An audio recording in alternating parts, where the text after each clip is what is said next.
चलो शुरू करें। चलो बताओ कहाँ छोड़ा था।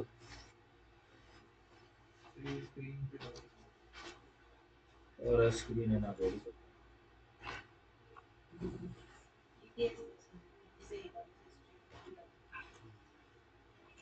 परसों की क्लास बताओ।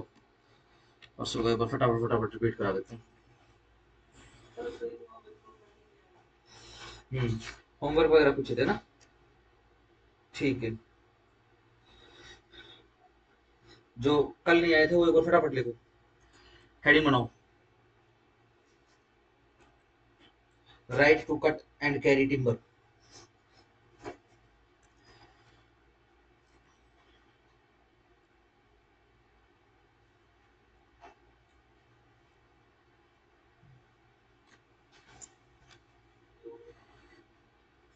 टिम्बर। टिम्बर क्या होता है। टिम्बर क्या होती है। लकड़ी। बिल्कुल। ठीक है जी। केस का नाम लिखो। Shantabai versus state of Bombay. जिसने लिख लिया है तो रहने दो। Shantabai versus state of Bombay 1958 supreme court.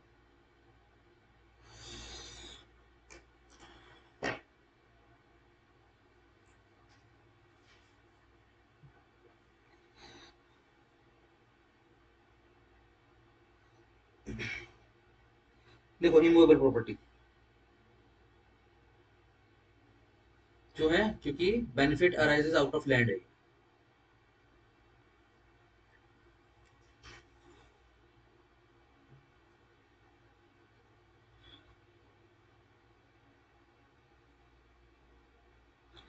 ठीक है जी। नेक्स्ट लिखो। नेक्स्ट हेडिंग बनाओ। Right to pluck comma collect and carry away. क्या tendu leaves.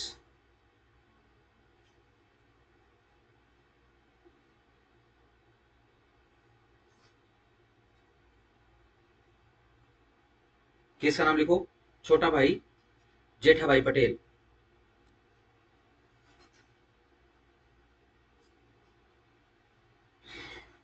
And company versus state of Madhya Pradesh.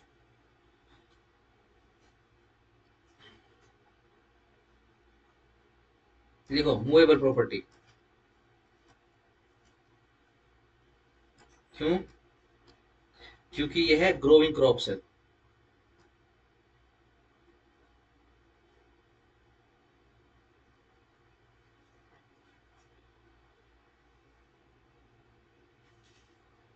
Next next heading बनाओ। Juice in the tree.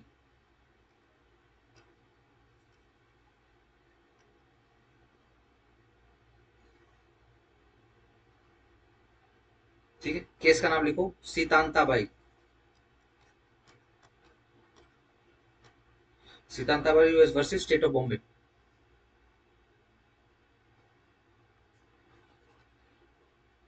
1959 supreme court.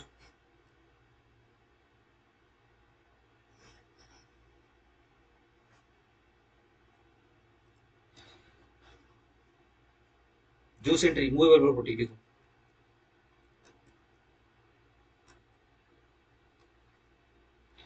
ठीक है जी।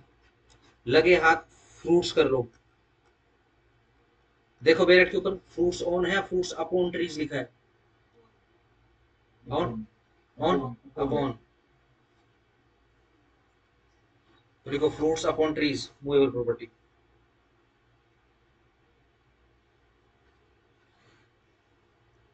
Simple आ जाओ।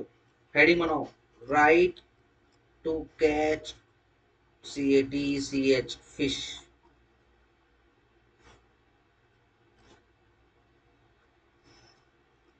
कैसा है इमूवेबल प्रॉपर्टी।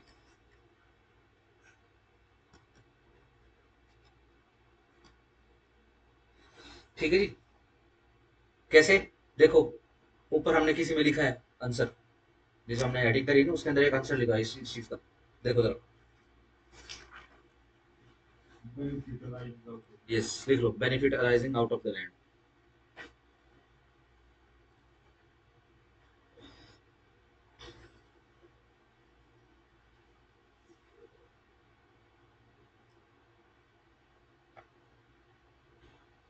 चलो पेज के ठीक बीच में लिखो सिंपल फिश। बहुत कम ऐसा चांस है कि डायरेक्ट क्वेश्चन आए कि फिश क्या है, मूवेबल प्रॉपर्टी है इमूवेबल प्रॉपर्टी। ठीक है, बहुत कम चांस है। ठीक है ना, लेट से अगर आ जाए तो ध्यान रखना फिश मूवेबल प्रॉपर्टी, क्योंकि जैसे ही पीटी के क्वेश्चन में आएगा तो इसका मतलब जो एग्जामिनर है वो आपसे ये पूछ रहा है कि ये मछली जो संपत्ति है ये कैसी संपत्ति है, मूवेबल संपत्ति है इमूवेबल संपत्ति, चल है अचल। ठीक है ना, यानी एग्जामिनर ने उसको सबसे पहले उसको प्रॉपर्टी बना दिया है, आपसे तो सिर्फ इतना पूछ रहा है कि चल है अचल है। ठीक हो गया। वरना देखो हमेशा सवाल ऐसा आता है, स्क्रीन देखो जरा, फिश इन वाटर, फिश पानी के जो बाहर है। ठीक है, इन वाटर पे लगा दिया और उस पर दूसरे पे कांटा मार दिया जो बाहर है। सिंपल। अगर मछली पानी के बाहर है, सिंपल मूवेबल, मूवेबल प्रॉपर्टी। अगर फिश पानी के अंदर है तो देखो एग्जामिनर आपको ये नहीं बता रहा है कि कहा समुन्द्र में है, किसी सागर में है या कोई बहुत बड़ी लेक है। ठीक है, कहाँ है वो। ठीक है, अच्छा चलो, इस कारण से क्या इमूवेबल प्रॉपर्टी। डन। चलो अगर मैं कहूं ये क्या इसको क्या बोलना चाहिए, जैसे मछली पालन करते हैं फिश फार्म बोल दूं, फिश फार्म ही बोलते हैं ना शायद, fish in fish farm. Fish कहाँ है, फिश फार्म में है। बताओ मूवेबल इमूवेबल, सोचो, मूवेबल इमूवेबल, एक मूवेबल, फटाफट फटाफट दिमाग लगाना पड़ेगा। इमूवेबल, क्या लिखा क्वेश्चन, इमूवेबल, बिल्कुल ठीक बात, इमूवेबल कैसे, पानी में ही होगी वो।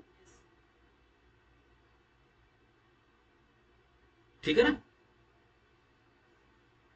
अगर मेरी इंटेंशन ध्यान रखना, अगर एग्जामिनर की इंटेंशन, और ये वो वाला पॉइंट है, और फिश के बारे में तो हरियाणा लगातार क्वेश्चन पूछता है, एचपीएससी जुडिशियल में लगातार क्वेश्चन पूछेगी। अगर मेरी इंटेंशन ये है कि मेरे को सवाल पूछना है कि फिश है इन फार्म फिश जिसकी क्या रेफ्रिजरेटेड हो, ठीक होगा, मूवेबल होगी। अगर नहीं बता रहा है तो दिमाग लगाना पड़ेगा आपको, सिंपल फिश बोल दिया अगर, ठीक हो गया, खत्म, movable property, fish in water immovable property. ठीक हो गया, सिंपल। चलो एक छोटा सा, हालांकि सवाल नहीं पूछेंगे, बस हाइपोथेकेट कर रहा हूं। किसी ने अ, ये विदेशों में बहुत चलता है और अपना साउथ इंडिया में शुरू हो गया ये कल्चर, लाइव किचन, सुना किसी ने कंसेप्ट ये। वहीं पे ही शेफ आएगा, ठीक है ना, जैसे एक टेबल है, ठीक है ना, ये लेट्स से मैं शेफ हूँ, ये एक बड़ा तवा है, ठीक है ना, मैं इस तरफ हूँ, जो मेरे जो वो हैं, क्या कहूँ मतलब, कदरदान जो है भाई, मेरे हाथ का खाना बहुत पसंद है, वो सामने बैठे हैं। ठीक है ना, तो अब क्या है, जैसे होटल में नहीं होता, मैच चल रहा होता तो मैच चलते चलते वो खाते हैं, वो लाइव कुकिंग देखते हुए खाते हैं, स्क्रीन वगैरह कुछ नहीं, वो बन रहा है बस। ठीक है जी। अब मुसीबत क्या होती है, चलो ठीक है, अगर वेजिटेरियन फूड है तो ठीक है, इट्स ओके। अगर वो नॉन वेज है, ठीक है ना, अब क्या है, कोई चीज ऐसी होती है जिसके अंदर ब्लड ज्यादा, वो ज्यादा ब्लड फेंकता है, ऐसा चीज होता है, तो उसको उसकी कटाई छटाई तो पीछे कर लेते हैं किचन में, या फिर मांस की मंडी से जाते हैं, वहां से मांस ले आते हैं। ठीक हो गया। लेकिन कोई ऐसी चीज है जिसमें कम है ब्लड, तो वो तो वहीं काटेगा सामने, फिश। ठीक है, सिंपल। कहा, जैसे ए, ये टेबल है देखो, बहुत बहुत बड़ी, ठीक है ना, ये देखो यहाँ पे बंदे बैठे हुए हैं इतने सारे, और ये देखो अलग अलग पोर्शन जो हैं यहाँ पे कुकिंग चल रही है, ये इधर शेफ खड़ा हुआ है, देख लेना किस हिसाब का शेफ है। ठीक है जी, ये देखो, ये साइड में जो है वाटर टैंक है शीशे का, एक्वेरियम होता है शीशे का, उसमें मछलियां तैर रही हैं। ये पूछ रहा है हाँ भाई कौन सी मछली खानी है वो बोलता है वो फलाने वाली मछली खानी है, ला भाई निकाल। ठीक है ना। और सब्जी को तो बाय द वे ऐसे काटते हैं जैसे वो तोरी काट रहे हैं। ऐसे किया, उल्टा किया, और चक्कू ऐसे ऐसे करके तर तर तर तर तर से उसके जो फिन्स होते हैं ना, उसके जो छिलके होते हैं, वो ऐसे कचर कचर कचर कचर करके उतार देते हैं। ए पकड़ा, कुछ काट दिया। ठीक है जी, वहीं पे पीस करे, वो थोड़ी थोड़ी हिल रही है। ठीक है ना। ये लो, ये डाल दी यहाँ पे।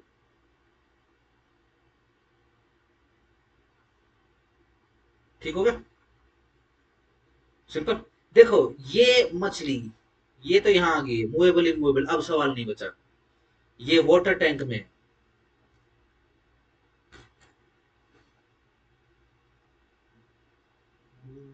Movable immovable. मैं सिर्फ हाइपोथिकेट कर रहा हूँ, ये सवाल नहीं पूछेगी। ये इसका इसका वाटर टैंक। क्या बोला, मूवेबल। मूवेबल। मूवेबल। क्या, इन इमूवेबल। मूवेबल क्यों, अब मूवेबल क्यों, हाँ अब बताओ, शाबाश। सिंपल। ये ध्यान रखना, ये एक्वेरियम टाइप है तो सही है, लेकिन इसमें फिश डालने का मकसद ही यही है। ठीक है, ताकि वो जो क्लाइंट आया है ना मेरे हाथ की मछली खाने के लिए, उसको ये यकीन हो जाए कि इससे फ्रेश इंग्रेडिएंट तो कहीं अवेलेबल ही नहीं। ठीक हो गया। सिंपल। वो देखिए ना, वो कसाई की दुकान के बाहर पिंजरे में पड़े रहते हैं बेचारे। ठीक है, उनको पता होता है, उनको सच में पता होता है। सही। क्या है, मोएबल। सिंपल। चलो, एक मुर्गा है, वो जंगल में दौड़ रहा है। बताओ, movable property immovable property. Hypothetical कर रहा हूं मैं। Movable immovable. मूवेबल मूवेबल दो आवाज आई मुझे, मूवेबल मूवेबल।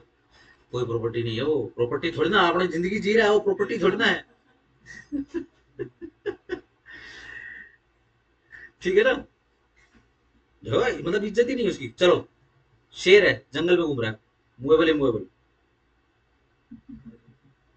प्रॉपर्टी की डेफिनेशन में नहीं है वो।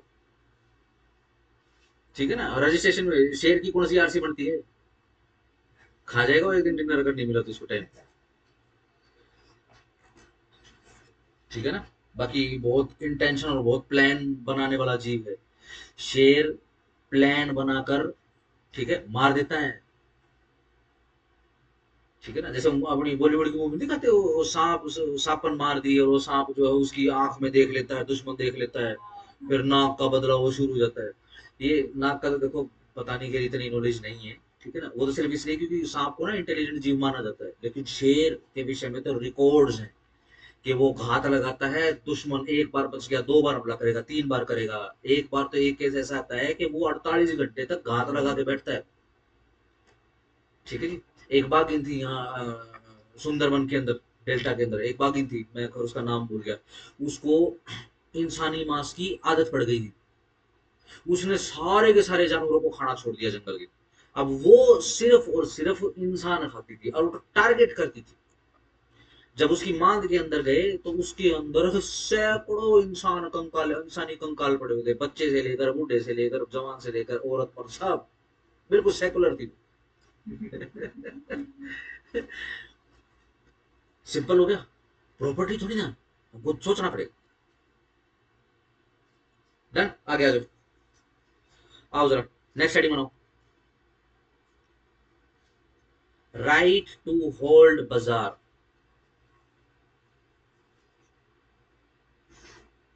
देखो, मैं सिर्फ और सिर्फ राइट के विषय में बात करूंगा अब। हम्म, मेड़े मेड़े देखे होंगे ना। अच्छा, मेड़े लगाने का अधिकार होता है, राइट होता है। अपना हमने शायद ये रोहतक में तो एक ही मेला लगता है, बाबा मसनाथ का, होली पे लगता है। ना ना, वो फेयर नहीं, फेयर नहीं। वो तो बेसिकली क्या है, वो तो घूमता फिरता रहता है, ये फिक्स है। होली, हाँ, एक हफ्ता पहले लगता है। अब तो बहुत ही बड़ा लगने लगा, ये पूरा रोड बंद होता है। ठीक है ना, आने वाले समय में शायद इसके ऊपर भी फ्लाईओवर बनाना पड़े।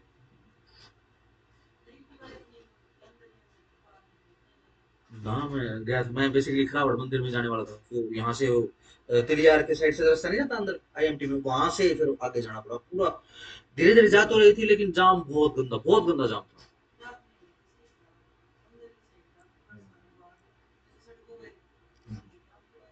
हम्म। अब तो खैर फिर यूं हो ना, अब जैसे वो बना दिया, अक्षरधाम बना दिया, अब मेन अट्रैक्शन तो वही भी रहेगा ना। मेले मेले में लाखों करोड़ रुपए आ जाएंगे सिर्फ दर्शनों के। मसनत का वहां पे और किसी नाम से होगा। मसना तो अपनी रोहतक की होती है, ये रोहतक का पिताजी है। ठीक है ना, जैसे गोरख धाम है, वो गोरख जो गोरखपुर है क्या वो, यूपी में गोरखपुर, गोरख नगर गोरखगढ़ है। हाँ हाँ, ये चेले तो शिष्य तो वही है, लेकिन अब क्या है कि वो गद्दी है मेन। ठीक हो गया, ये एक मसनाथ की जो है उनकी गद्दी है मेन। ठीक है, राजस्थान में है, आगे मैं मना नहीं कर रहा है, लेकिन नाम अलग रहेगा। ठीक हो गया, देखो मेला भरवाना है भाई इस रोड के ऊपर। होली के होली से पहले पहला का जॉब था उसमें, एक ही आदमी के पास राइट है, वही बताएगा। सोचो। तो ये राइट, ठीक है ना, राइट के विषय में बात कर रहा हूं मैं। ये कैसा है, मूवेबल, इमूवेबल। लिखो इमूवेबल। कैसे? Benefit arising out of land.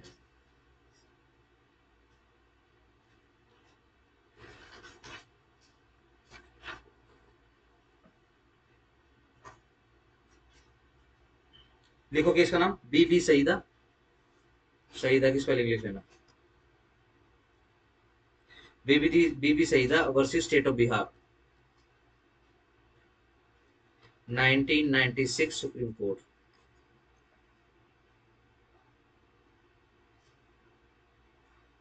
Simple. चलो, एक की जमीन में कोई खनिज पदार्थ मिल गया, नेक्स्ट स्टडी बनाओ, राइट टू एक्सट्रैक्ट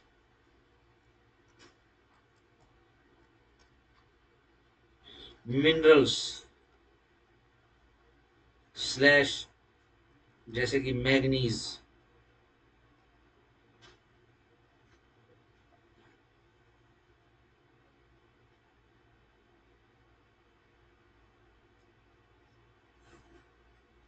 ठीक, सिंपल। अगेन सीन क्या है, विजुलाइज कर लो। ये देखो जी, ये गरीब किसान है, ठीक है ना, इसका ये 2 एकड़ इसके पास जमीन है।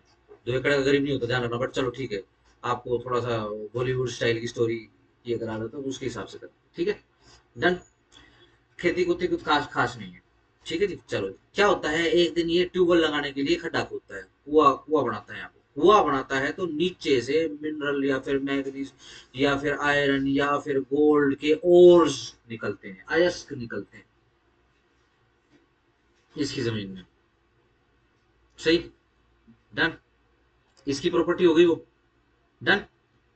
ठीक है, अब कैसी प्रॉपर्टी है, मूवेबल इमूवेबल।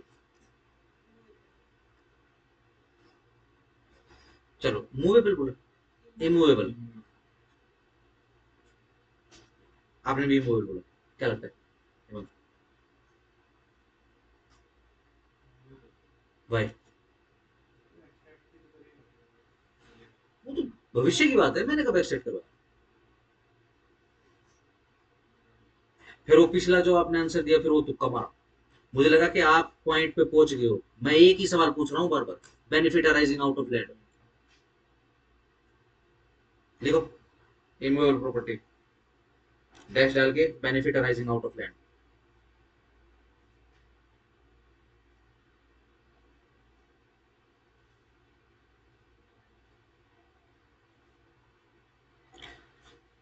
ध्यान रखना, अगर जब मैं आपको टीपीए पढ़ाऊंगा तो ये इसके नहीं, बट रजिस्ट्रेशन एक्ट में कंसेप्ट अलग है। ऊपर जो जमीन है जिसमें से ये निकल रहा है, ये इसके नाम पे रजिस्टर्ड है, हम इस भी आप पे कर रहे हैं। जब टीपीए कराऊंगा तो ये इस बंदे की नहीं है। मान लो किसी की जमीन में यहां से कच्चा तेल निकला है, गवर्नमेंट एक्वायर कर रही है और ऑप्शनल नहीं है, एक्वायर वो करेगी। ठीक हो गया, सिंपल। चलो, प्यार से एक्वायर करवाएगा, नहीं तो सिंपल है। डन। चलो नेक्स्ट लिखो। फ्लोर मिल, फ्लावर, ये आटा, आटा चक्की, ये लिख देता हूँ, आटा चक्की।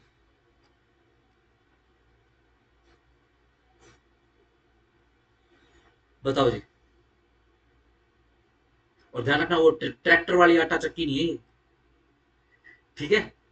पुराने जमाने में कैसी आटा चक्की होती थी, अगर किसी ने देखी हो घरों के अंदर, ठीक है ना, बड़ी सी, कितनी बड़ी बताऊं, मतलब ये आधा जो दिख रहा है ना आपको, ये अपना बोर्ड है ना भाई, इसको आधा कर लो, ठीक है ना, और वहां तक ऊपर तक उठा लो, जमीन पे लगा, 6-6 फुट की, 8-8 फुट की, इतनी बड़ी बड़ी,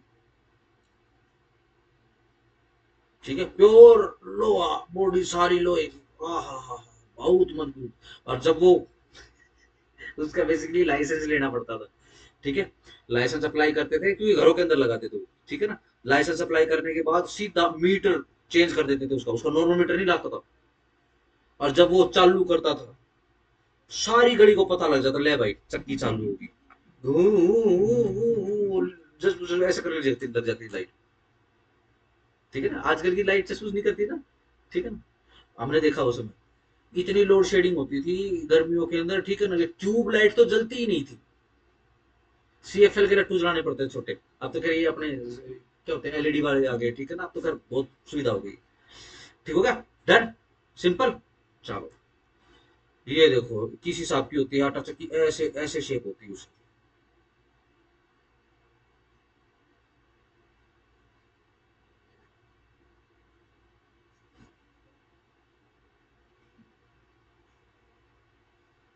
इस हिसाब की आटा चक्की होती है, ठीक है ना। और वो पूरा जमीन पे बड़े बड़े जो कीले होते हैं ना, कील, कभी कीले जमीन की कीले सोच लो, कील ठोकनी पड़ती है उसमें, पूरा कंक्रीट अलग आता था उसका, नॉर्मल कंक्रीट नहीं होता था। पहले जमाने में तो जो फर्श होता था ना, वो भी सीमेंट से ही बनाते थे, शायद एक आधे घर में वो देखोगे आप गाँवों में, ठीक है ना। उसका कंक्रीट भी अलग आता था, नॉर्मल कंक्रीट पे धरती तो फोड़ देता था वो। और अगर आप ये कीले नहीं काटोगे उसमें, अगर उसको अटैच नहीं करोगे, तो फिर वो चक्की बाहर भाग जाएगी। घरों में ऐसी वॉशिंग मशीन आती है, वो कपड़े धोती धोती बाहर चली जाए, ठीक है ना, ऐसा होता है। सिंपल, बताओ। Movable property, immovable property,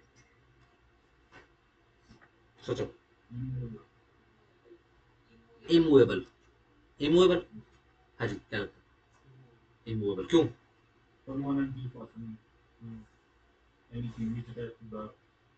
simple आटा चक्की बोला मैंने, ये ध्यान रखना।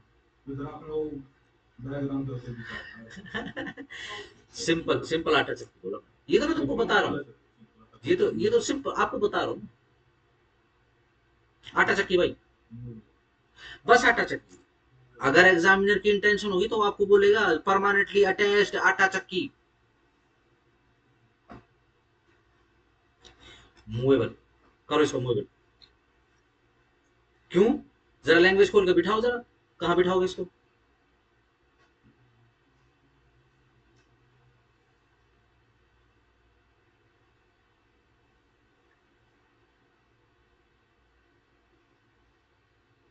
हाथ वाली आटा चक्की देखी किसी ने? ठीक है, कैसी होती हो, कैसी होती थी, याद है किसी को?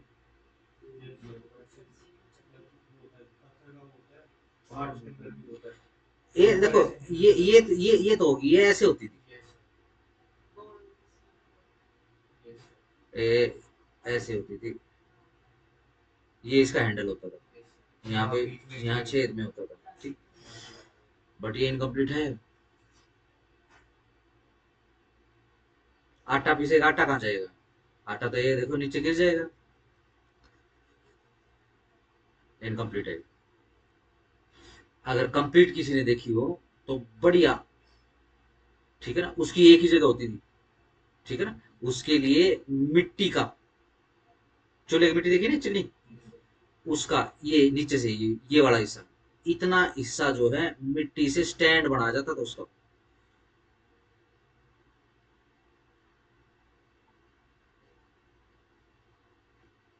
चौड़े पाए होते थे इसके, बहुत 4 पाए होते थे चौड़े। ठीक है जी। जो अपना कच्चा फर्श हुआ करता उसमें पूरी फिक्स हो जाती थी। अरे घुमाती थी पुरानी दादी, पुरानी लुगाई घुमा रहे, इतना शानदार आटा होता था उसका। आप बस निकालो वहां से, ठीक है जी, उसको गूथो और रोटी बना लो। आजकल की जो चक्की आती है उसमें जब आटा पीस के आता है, हाथ नहीं लगाया जाता उसमें, खत्म हो जाता है उसमें। पुराने आदमी में जान इसलिए होती थी क्योंकि वो ठंडा आटा पीसता था, फूकता था, अपने ही ऑयल उसका निकलता था, ठीक है ना, ऑयल निकल के वो उसमें आटे में मिलता था, बढ़िया गलगली रोटी आया करती, ठीक है ना। देखो इस हिसाब से होता था, ठीक है ना। और एक जगह से इसके अंदर जगह होती थी, और ऐसे बना देते थे, इसके अंदर नोक्सी बना देते थे, और यहाँ सिंपल तसला लगा के ऐसे इसको निकालते रहते थे आटे को। ये भी तो फ्लोर मिल है। आजकल तो देखो, आजकल तो मूवेबल आ ही रही है। मैंने सिर्फ आपसे चक्की पूछा, ठीक हो गया, सिंपल, मूवेबल, डन। नेक्स्ट बताओ जी, right to claim maintenance. Maintenance का राइट, अगर वुमेन मेंटेनेंस समझ रहे हो, यस, समझ लो। Children maintenance, old and infirm aged parents की मेंटेनेंस, हस्बैंड की, वाइफ की, विडो की, व्हाट्सएवर।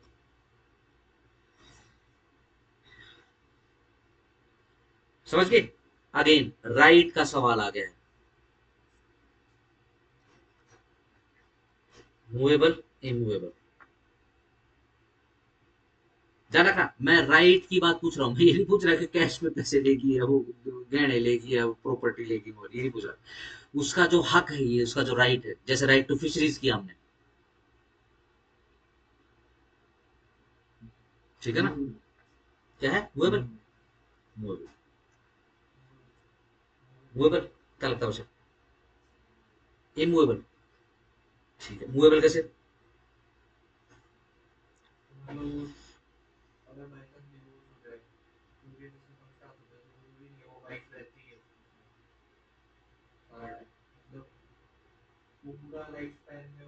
ये तो फिक्स कर दिया।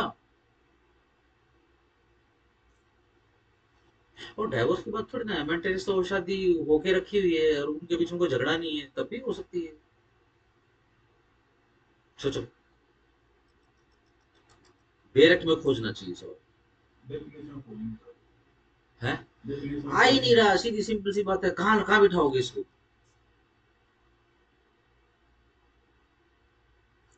खत्म बात है। जरूरी थोड़ा ना कि हम कुछ सोच के निकाल के लेके आएंगे, हम हर बार जजमेंट ही देंगे, ऐसा थोड़ा ना होता। चलो देखो, मूवेबल प्रॉपर्टी कौन सी धरती से अटैच्ड है, कौन सी ऐसी चीज से परमानेंटली फास्टन है जो अटैच्ड है धरती से। क्या benefit arising out of land है, नहीं है। लाइट है, राइट टू वे है, नहीं है। कहीं पर फिट नहीं हो रहा है। चलो लास्ट करो जरा, आगे दोबारा से, राइट टू कलेक्ट, पेट क्वेश्चन अभी एचपीएससी का, डीजीएस का, right to collect rent which already accrued.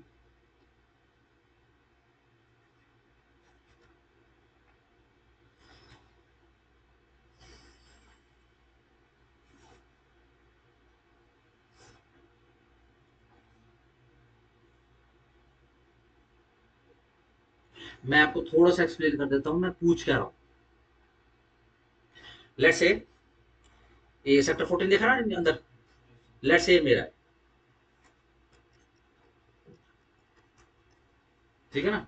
इस सेक्टर के अंदर 100 मकान है मेरे, सारे मैंने किराए पे चढ़ा, मैं बुजुर्ग हो गया, ठीक है ना। तो मैंने अपने एक पुत्र को या अपने किसी रिश्तेदार को या व्हाट्सएप अपने किसी भाई को लाइक, ठीक है ना, राइट दे दिया है कि भाई तू जो है, जो रेंट बनता है ना सेक्टर 14 का, वो कलेक्ट करेगा आपसे, राइट दे दिया। कल ना मैं रहूं ना रहूं, ठीक है, रेंट तो चलता ही रहेगा, ठीक है ना। वो राइट मैंने आपको दे दिया। ये जो राइट आपके हाथ में आया है, ये कैसा है, मूवेबल है इमूवेबल है, ये पूछा जा रहा है। ठीक हो गया। ये सवाल और पूछने से पहले मैं एक चीज और क्लियर कर देता हूं, ठीक है। देखो,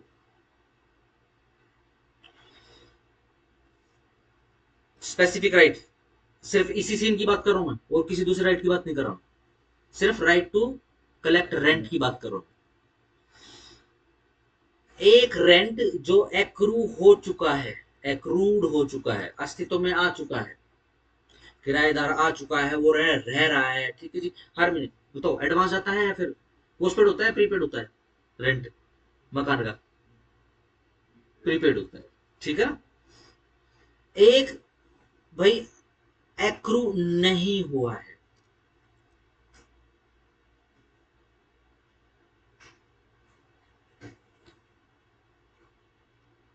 सोचो, मैंने जैसे अपॉइंट कर दिया, ठीक है, मेरे को लग रहा है कि विकास के माइंड में क्वेरी है, तो मैंने विकास को अपॉइंट कर दिया, ठीक है, सही। अपना असूल क्या है, ठीक है, अपना ये असूल है, आज कितनी तारीख है, तो 15 है, 16 आज, 16 है, ठीक है ना। आप आ तो भाई 1 तारीख से ही रेंट मांगना शुरू कर देते हैं, 1 तारीख से ही रेंट एक्रू हो चुका है, एडवांस आता है आगे, ठीक है ना, एडवांस ही जाता है रेंट। 1 तारीख होते ही राइट एक्रू हो चुका है, रेंट एक्रू हो चुका है। अब वो तो आपके ऊपर है, आप कब उठाओ, आप कब उस घर की घंटी बजाओगे, उसको बोलोगे ले भाई रेंट ले। 1 तारीख को हो चुका है रेंट, अगले इस महीने का पैदा हो चुका है, आपको तो बस कलेक्ट करना है, ठीक है ना। आपने रेंट कलेक्ट कर लिया, आज कितनी तारीख है, आज 16 तारीख है, बताओ मांग ले अगले महीने का, क्यों नहीं मांग सकते, क्योंकि एक्रू नहीं हुआ है। बहुत बड़ा फर्क पड़ेगा इसके ऊपर, ठीक हो गया। हाँ, कहाँ घूम रहा है तू, है तबीयत ठीक है, बेबे ठीक है, ठीक,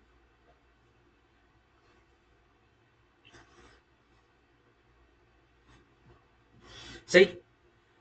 एक तो राइट एक्रू हो चुका है, किराया बढ़ चुका है, आपको तो बस एक्रू करना है, आपको तो बस वो अटेंड करना है, आपको तो रिसीव करना है। एक किराया अभी नहीं बढ़ा है, बनेगा, समय लगेगा, अगले महीने की तो, अगले महीने का तो रेंट अगले महीने देगा भाई, इस महीने थोड़ी नहीं देगा वो। डन, सही। ध्यान रखना, मैंने आपसे सवाल पूछा, right to collect rent which already accrued, ध्यान रखना, कैसा है, लिखो, मूवेबल प्रॉपर्टी।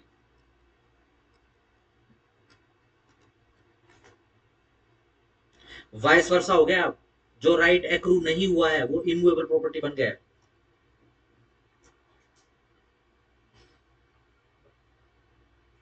अकॉर्डिंगली पेज छोड़ देना, ठीक है ना, हेडिंग बनाओ, right to collect rent which already accrued, ठीक है जी। नीचे सिंपल लिखो मूवेबल प्रॉपर्टी, समझ गए हो ना सवाल ये, सही। डीजीएस एचपी,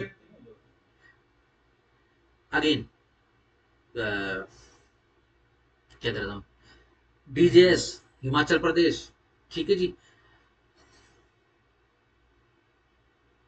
मैंने शायद ये एमपी में भी देखा है ये, हाँ एमपी में भी देखा है, हाँ उनका तो उसमें रेंट कंट्रोल एक्ट में भी आ जाता है, अकोमोडेशन एक्ट में भी आ जाता है, ठीक है, ठीक, ठीक। इन स्टेट में लगातार पूछते हैं इसमें से। हाँ, अभी अभी बोलो क्या कह रहे थे आप।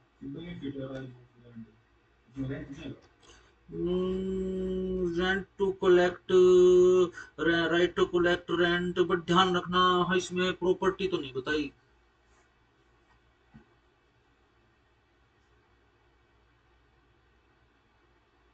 ठीक है ना, स्पेसिफिक कर देंगे कोई बात नहीं। हाँ, अगर लेट से इमूवेबल प्रॉपर्टी में लिख दूं इसके अंदर, तो फिर इमूवेबल क्या करूं? ठीक हो गया? ध्यान रखना, अगेन यहां पर सिर्फ राइट के विषय में बात हो रही है। दूसरा जो मेन चीज है, सिर्फ राइट, ये बेनिफिट में मत डालो, ठीक है, सेफ रहेगा। राइट और बेनिफिट हम अलग अलग रखें, नुकसान नहीं होगा, वरना एक समय पे जाके मान लो कहीं पे सवाल आ जाएगा तो फिक्स हो जाएगा। हम आसपास नहीं सोच पाएंगे। ठीक होगा? मैं अगर लेट्स चलो, ये डन हो गया, पहले इसको वाइस वर्सा भी कर लो। ठीक है ना? एक सब हेडिंग बनाओ, right to collect rent which is not accrued, which is yet to be accrued.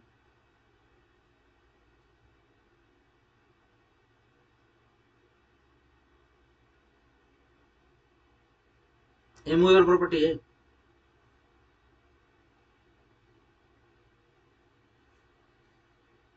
Simple. चलो, जो विकास ने सवाल पूछा है उसको हाइपोथिकेट कर रहा हूं मैं, ठीक है ना? ये हटा दो सारा, ये हटा देता हूँ सब।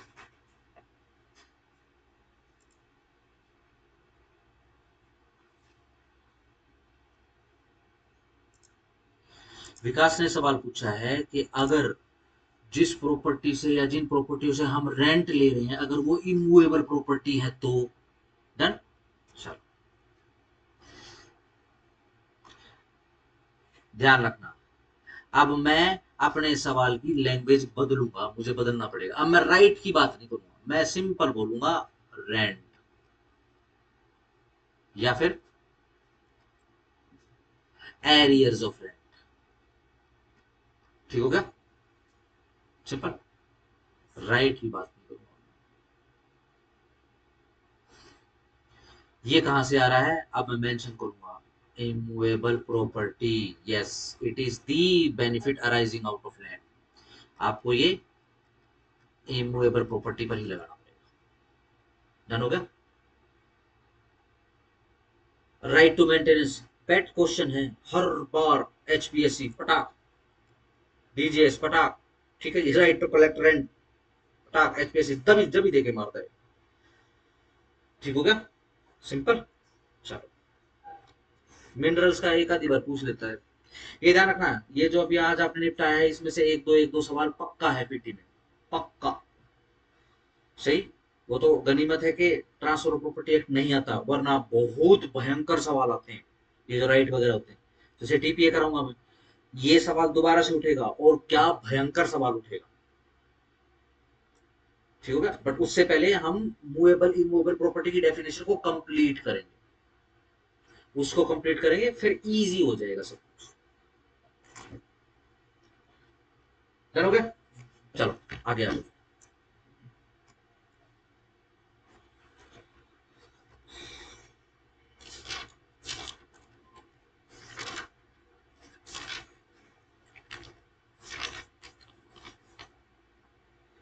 एंडोर्समेंट हो चुका है। आई होप इमूवेबल प्रॉपर्टी में अब कोई क्वेश्चन नहीं है, मैं ऐसी आशा करता हूँ। 6A इंडिया छोड़ दो। 7 लीज इंक्लूड्स ए काउंटर पार्ट, इसके अंदर काउंटर पार्ट भी इंक्लूड होता है। और क्या क्या इंक्लूड हो रहा है? कबूलियत इंक्लूड हो रहा है, एंड अंडरटेकिंग टू कल्टीवेट। और क्या अंडरटेकिंग? भाई अंडरटेकिंग का मतलब होता है वचन देना। मैं वचन देता हूं, मैं कल्टीवेट करूंगा, काश्तकारी का काम मैं करूंगा। कहा गया? और ऑक्यूपाई, ठीक है ना? या फिर undertaking has to occupy, and an agreement to lease. और कौन सा? Agreement to lease. सारे के सारे किस में आ गए हैं? सारे के सारे लीज की डेफिनेशन में आ गए हैं।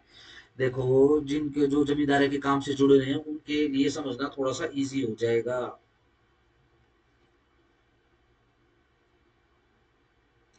देखो जी, लीज में क्या कह रहे हैं?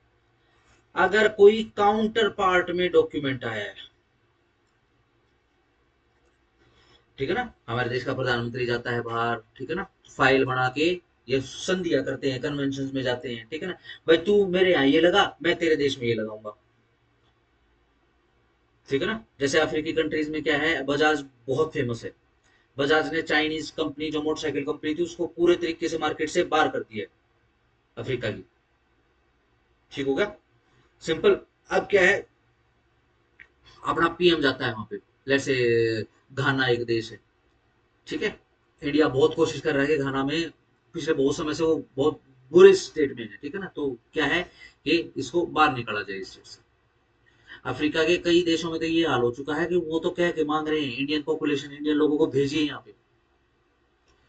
अफ्रीका के बहुत बड़े बड़े देशों में छोटे छोटे इंडिया बस चुके हैं, ठीक है ना। ऐसा हो सकता है कोई बिल्कुल ब्लैक सा दिखने वाला आदमी, देखो ना यूट्यूब पे आते रहते हो, वो बिल्कुल ब्लैक होते हैं, वो निग्रोज होते हैं, वो पंजाबी में बात करो, तो ये इसीलिए है क्योंकि इन्फ्लुएंस पड़ रहा है, ठीक है। अब अपना प्राइम मिनिस्टर जाता है, वो ये बोलता है कि आप ऐसा करो, आपके यहाँ पे ना पाम ट्रीज बहुत है, तो आप हमको पाम ऑयल बेचिए, ठीक है ना।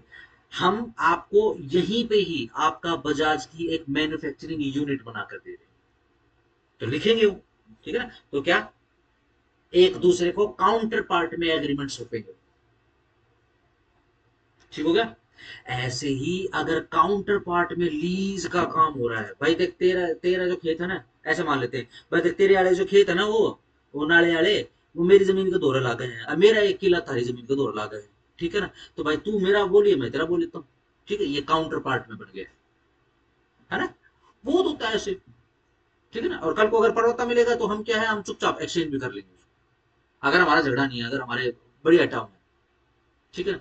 यार ऐसा करते हैं, वो कर लेते हैं ना भाई, वो अंदर का किला तो फिर भी सूखा है, नाले वाला किला तो भाई बढ़िया जमीन है, काली काली माटी है, वो तो फिर भी थोड़ी हीरे ही है उसमें, उसके हिसाब से फिर पैसा कर लेते हैं, तू देख ले। अब विकास को क्या है, इधर आना बहुत औखा करता है, या फिर इधर बहुत काफी उसका लग जाता है, या तो वो परमानेंटली मेरे को लीज पे देगा, या एक दिन हम उसको एक्सचेंज कर लेंगे। भाई मेरे को अगर फालतू पैसे देने तो मैं पैसे प्लस करके दे दूंगा, ठीक हो गया, सिंपल। चलो,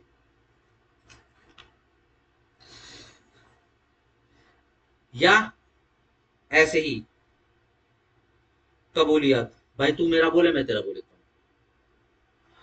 तू पहले कबूल कर, तू बोगा ना, भाई देख तू बोगा तो मैं दूंगा, भाई मैं कबूल करता हूँ, मैं बोऊंगा, किसी और को तो नहीं देगा ना भाई, किसी और नहीं दूंगा, देख ले कबूल करोगे लिख दे, अगर किसी और को देगा तो वापस ले लूंगा, भाई मेरी इसकी अपनी वो है, ठीक है ना, मैनेजमेंट है, ठीक है, डन। चलो, एंड अंडरटेकिंग, अंडरटेकिंग का मतलब शपथ ही होता है।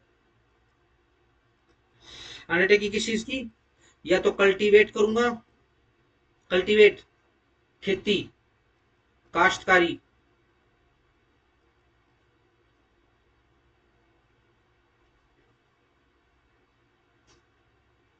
अरबी में फारसी में काश्तकार बोलते हैं किसान को, कौन सा किसान, जो खेती का काम करता है, जमींदार को नहीं, या फिर ऑक्यूपाई करेगा, या फिर सीधा सिंपल, ये तो देखो इसको तो किसी को शक नहीं होगा, एग्रीमेंट टू लीज, ये तो पहले ही बोल रहा है एग्रीमेंट लीज का, ठीक हो गया, इंक्लूसिव डेफिनेशन आ गई, आगे चलो। माइनर,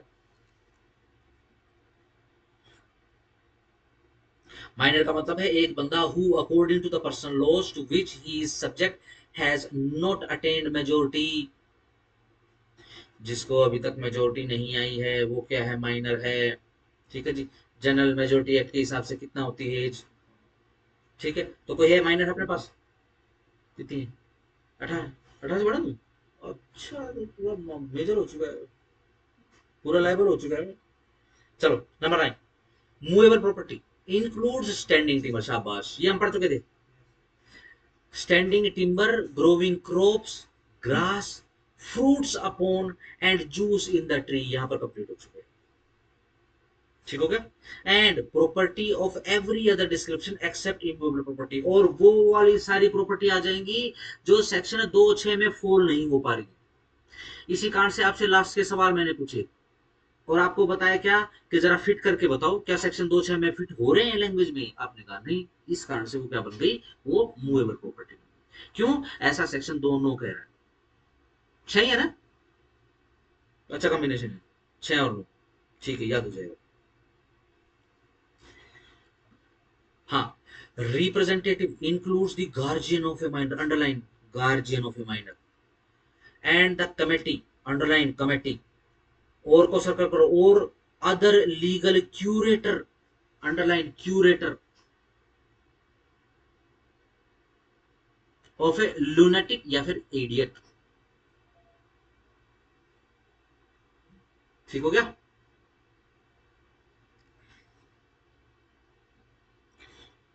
बहुत सारी जगह पर ऐसा होता है, क्योंकि देखो रजिस्ट्रेशन का काम हो रहा है, ठीक है ना, रजिस्ट्रेशन कराना अनिवार्य हो जाता है।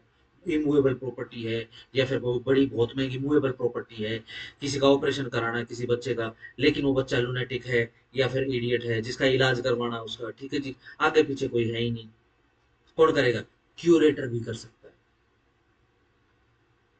क्योर करने वाला, संभालने वाला, देख रेख करने वाला, ठीक करने वाला, ठीक है ना, ये भी कर सकता है, ये भी रिप्रेजेंटेटिव हो सकता है, ठीक है ना। कोई कमेटी बना दी, नवाब साहब का लड़का पागल है, कमेटी बना दी, ठीक है ना, जमीन बहुत है, ठीक हो गया। चलो आओ जी, डन। फटाफट फटाफट फटाफट एक बार देख लो। देखो, दो के एक में सबसे पहले एडिशन, एडिशन करके किताब बना दी इन्होंने, ठीक है ना। डिस्ट्रिक्ट कोर्ट ने फिर चार के अंदर पांच में एंडोर्समेंट कर दिया, लिख दिया है, क्या क्या लिख दिया? इमूवेबल प्रॉपर्टी रजिस्टर करवा दी तुम्हारे नाम पे, ठीक है ना, कहाँ? इंडिया में, ठीक है जी। बाकी बची हुई चीज लीज करवा दी है, ठीक है जी। किसको? माइनर को। कौन सी चीज? Movable property. कैसे? रिप्रेजेंटेटिव बन के, बहुत इजी हो जाए। आगे आ जाओ। Inspector general of the registration, देखो सीधा सिंपल बेर एक्ट पे कूद जाओ अब, ठीक है। इस बेर एक्ट में अब वेट मत करना कि मास्टर जी कुछ लिखवाएगा, तुम्हें जो इंपॉर्टेंट लगता हो अंडरलाइन कर लेना, तुम्हें जो इंपॉर्टेंट लगता हो लिख लेना। मैं तो सीधा अब गाड़ी सेक्शन 17-18 के ऊपर रोकूंगा अब, ठीक होगा। इन बिटवीन जो भी इंपॉर्टेंट है उसको अंडरलाइन करा देता हूँ। हाँ, कच्चे नोट्स बनाने के लिए फ्री हो गया, वो आपको मेरी डिक्टेशन की जरूरत नहीं, वो आप अपने विवेक से बनाएंगे, जहां जो ठीक लगता है पॉइंट लिख लेना उसको, ठीक है जी। देखो, सीधा सिस्टम में कूद गए हैं, क्या बता रहे हैं? देखो, रजिस्ट्रेशन करने के लिए क्या चाहिए? इंस्पेक्टर जनरल ऑफ रजिस्ट्रेशन, ठीक है ना। अब सीधा रजिस्ट्रेशन की प्रोसेस के ऊपर आ गए, ठीक है ना। मैं आपको अदरवाइज बता देता हूँ। रजिस्ट्रेशन करवाने के लिए मैंने आपको विजुलाइज करा था, कहाँ जाएंगे हम? तहसीलों में जाएंगे, ठीक है ना। तहसीलदार को ही फॉर द पर्पसेज हम क्या कह रहे हैं? रजिस्ट्रार कह रहे हैं, ठीक है ना। बट अगेन, हिरारकी तो बनेगी, इन रजिस्ट्रार के ऊपर भी तो कोई बैठेगा, क्योंकि देखो इमूवेबल प्रॉपर्टी भी रजिस्टर हो रही है। अगर इमूवेबल प्रॉपर्टी के मामले में यदि फ्रॉड होगा, करोड़ों अरबों का फ्रॉड होता है, ठीक हो गया। पॉलिटिकल लेवल पर, ठीक है जी, बहुत ही यूजफुल, इस तरीके की यूजफुल असेट्स होती हैं पॉलिटिकली, ठीक है ना। हमारे शहर का सत्यानाश भी इसी पॉलिटिक्स में हो रहा है। मैं तो सिर्फ इधर आ रहा हूँ, यहाँ यहाँ से जोड़ रहा हूँ ताकि तुमको याद रहे, ठीक है ना। यहाँ से एक ऐसा प्राणी है, ठीक है ना, जो सीएम भी रहे हो, बट वो अब बन नहीं पाएंगे, क्यों? क्योंकि अब वो यूजफुल असेट हो चुके हैं दूसरी पार्टी के लिए। जैसे ही थोड़ा सा क्वालिफिकेशन होगा, वैसे ही बोल देंगे भाई जमीन कवर करेगी, वैसे ही न्यूज आ जाएंगी। और ये तो एक केस है, बहुत सारे चमत्कार है उसमें से एक चीज है, ऑन रिकॉर्ड है। इस तरीके का हिसाब किताब हो चुका है कि किसी भी वक्त चाहो उस समय इमेज खत्म कर दो। रोहतक में पॉलिटिकल कंपटीशन, रोहतक का political competition is over now, no more, simple, simple. कोई कितना कुछ करे, सिंपल।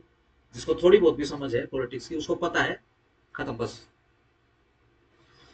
काश बहुत अच्छा कर पाते, यहाँ से बहुत सारे, बहुत आगे लोगों में, या तो बच्चा बच्चा पॉलिटिशियन, बहुत कुछ निकल सकता था, बहुत कुछ आगे जा सकता था, लेकिन ठीक है भैया, क्या करें, महत्वाकांक्षा महत्वाकांक्षा ही होती। डन हो गया। मैं तो सिंपल इतना बता रहा हूँ कि अगर इमूवेबल प्रॉपर्टी के रजिस्ट्रेशन में फ्रॉड हुआ तो ये करोड़ों अरबों का है, करोड़ों अरबों का, ये कितना? 16,000 करोड़ का है, 16,000 करोड़ का है ना, ऐसा बताते हैं, पता होगा ना। ये गुड़गांव, फरीदाबाद, ये सोनीपत का जमीन जो है, ये एग्रीकल्चर के दामों पे खरीद के, ठीक है जी, फिर इसको कन्वर्ट करके और मुनाफा अगर कमाना के बारे में सोचना हो तो, ठीक है ना। कितना है कमीशन रेट एक किले का? 35, ठीक है, बढ़िया किले का 35, ठीक हो गया। मैं वो नहीं कह रहा कि किसान भाई मान लो हाईवे पे खेत है तो कितने बेचेगा, वो नहीं, मैं सिर्फ कमीशन रेट की बात कर रहा हूँ। ठीक है जी। आप सिर्फ उसका लैंड यूज चेंज कर दो। एक किला 35 लाख का, एक किला 35 लाख का है कौन सा, अगर आप एग्रीकल्चर लैंड खरीद रहे हो, आप उसका लैंड यूज चेंज कर दो, उसको कैसे बना दो, रिहायशी बना दें, चलो उसको रेजिडेंशियल प्रॉपर्टी बनाते हैं। 100 गज का प्लॉट भी 35 लाख में नहीं आऊगा। सिर्फ लैंड यूज चेंज होने से देखो कितनी, 34 करोड़ का हो गया होगा वो किला। छोड़ दो रेजिडेंशियल, आओ कमर्शियल। जगह की बात है, मौके की बात है, ठीक है जी। देखा होगा ना चारों तरफ जाड़ बिछ रहा है सड़क का, अगर उस हाईवे के नजदीक है तो यही एक किला ऐसा मुझे लगता है 340 करोड़ का हो जाए, सिर्फ लैंड यूज चेंज होगा। सिंपल। और अकॉर्डिंग देखना, मैं नीचे खड्डा खोदा, नीचे तेल निकला है तो भाई 3400 का भी हो सकता है, करोड़ का किला, ठीक है, कितने का ही हो सकता है। डन हो गया। अगर रजिस्ट्री की बात करोगे तो भाई साहब बहुत बड़े लेवल पे काम होगा, तो पूरी एक हिरार्की बिठानी पड़ेगी। सिर्फ तहसीलदारों के ऊपर या सिर्फ कलेक्टर्स के ऊपर या रजिस्ट्रार के ऊपर सारी सारी जिम्मेदारी छोड़ने से कुछ नहीं होगा। देश का सोशल फैब्रिक डिपेंडेंट है इसके ऊपर। अगर इस देश के नागरिकों से अगर उनके घर के अधिकार छीन लिए जाए तो क्या होगा, केओस खत्म, है ना, ऐसे ही तो हो जाते हैं, देश बर्बाद ऐसे ही हो जाते हैं। कोई निकट्टू आदमी आ जाता है, ठीक है जो बैठ जाता है, ठीक है जी, ऊट पटांग के करने लग जाता है काम, अपनी महत्वाकांक्षा में सब कुछ बर्बाद कर देता है, वो इसी के रोड हो जाते हैं। ठीक हो गया, ऐसे ही चलता है। डन। तो अब देखो हिरार्की की बात करेंगे, जनरली अब आपको वापस तहसील में लेके चलता हूँ, आपको वहां दिखाई देगा तहसीलदार क्या है, अब रजिस्ट्रेशन के पर्पज से क्या बोलोगे उसको बोलोगे आप रजिस्ट्रार। वही चढ़ाएगा रजिस्टर में, उसी के पास से रजिस्टर है, उसकी फोटो खींचेगी ना तब रजिस्ट्री होगी। रोहतक में रजिस्ट्री अब बंद है, पता है किसी को, काफी सालों से बंद है, क्योंकि यहाँ भाई साहब बहुत चमत्कार हो रही है इस शहर में ना, ठीक है ना। ना तो इस शहर के लोगों को सरकार पे भरोसा है, अच्छा 22% सरकार को भी नहीं रहा, उनको इंटरेस्ट भी नहीं रहा।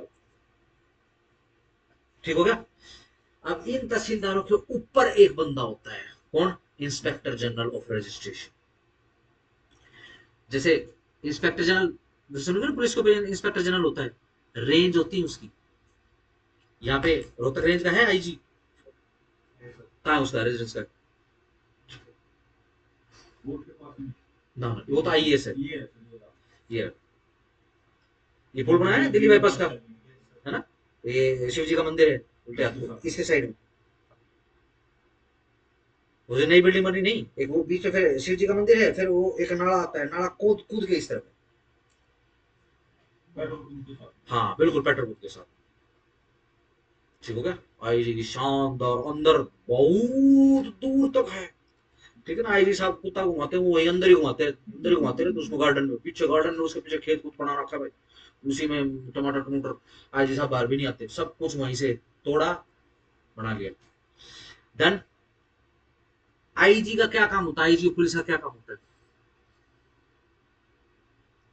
अपने नीचे जो हिरार्की में जो ऑफिसर्स है उनको डायरेक्शन देना, वो काम कर रहे हैं उसको देखना, और मान लो अगर कुछ गलत हो गया तो फिर इन्वेस्टिगेशन करना, उनको सजा देना, सस्पेंड करना तो सस्पेंड, टर्मिनेट करना तो टर्मिनेट, केस चलाना तो केस चलाओ, बरी करना तो बरी करो। डन।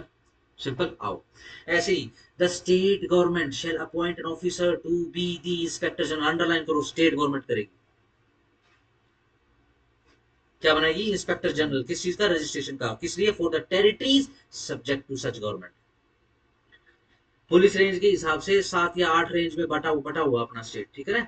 हमारे हमारे स्टेट में फिर इसी हिसाब से, जैसे रोहतक रेंज होगी, करनाल रेंज होगी, पानीपत रेंज होगी, ठीक हो गया। उसके बाद जो है अम्बाड़ा रेंज होगी, इधर अपना हिसार हिसार रेंज होगी, ठीक है जी, इधर अपना भिवानी रेंज होगी। ठीक हो गया। Simple.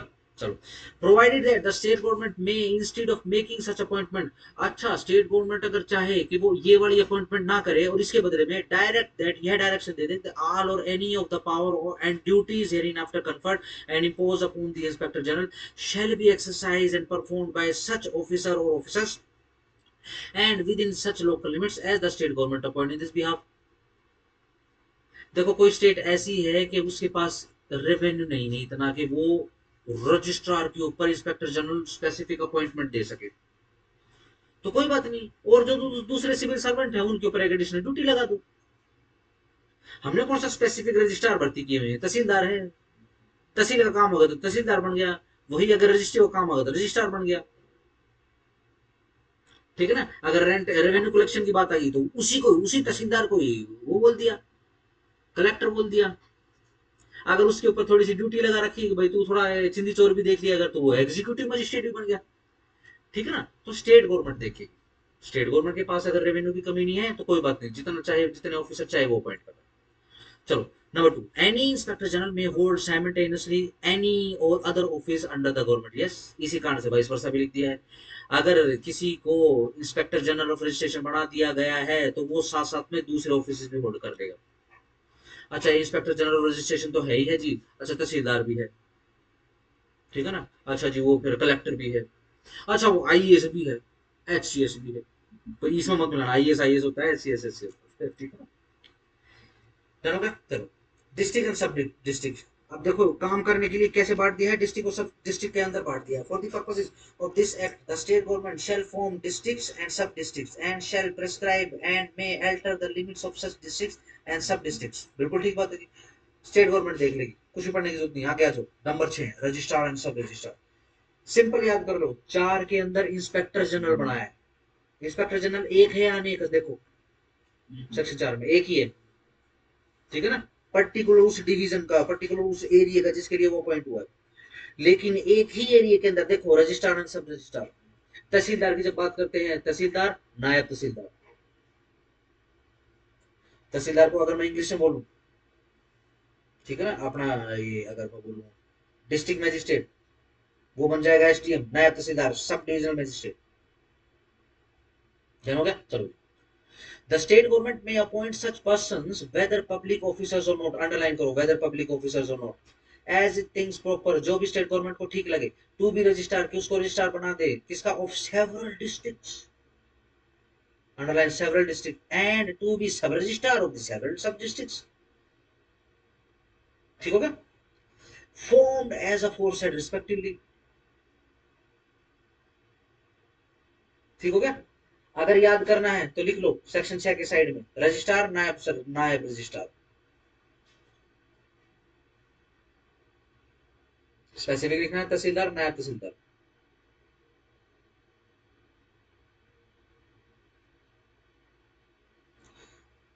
Number 7, offices of registrar and sub registrar, the state government shall establish in every district an office to be styled uh, the office of the registrar, and in every sub district an office of, or offices to be styled the office of the sub registrar और the office of the joint सब registrar. ये लो एक और आगे, joint सब registrar को underline करो, इसके ऊपर लिखो number 3।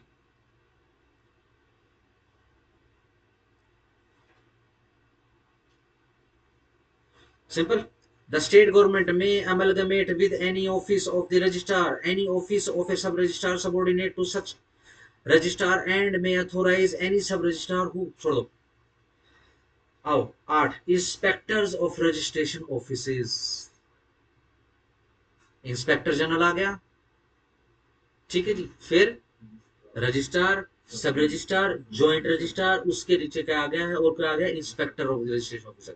The state government may also appoint officers to be called inspector of registration offices and may prescribe the duty of such offices. Every such inspector shall be subordinate to the inspector general. Yes, ध्यान रखना hierarchy में यह inspector general के नीचे आएगा।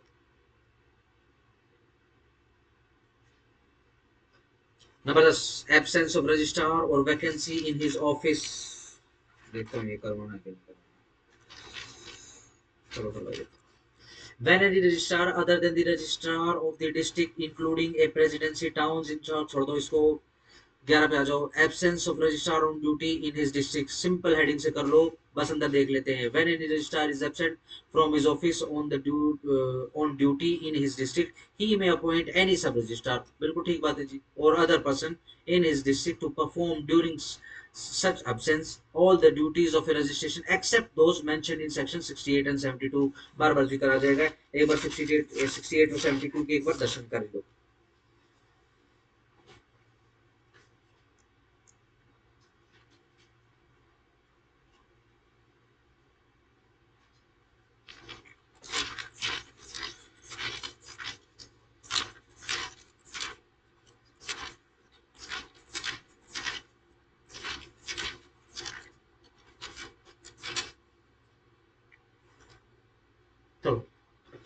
Power of registrar to superintendent and control of sub registrar. Yes,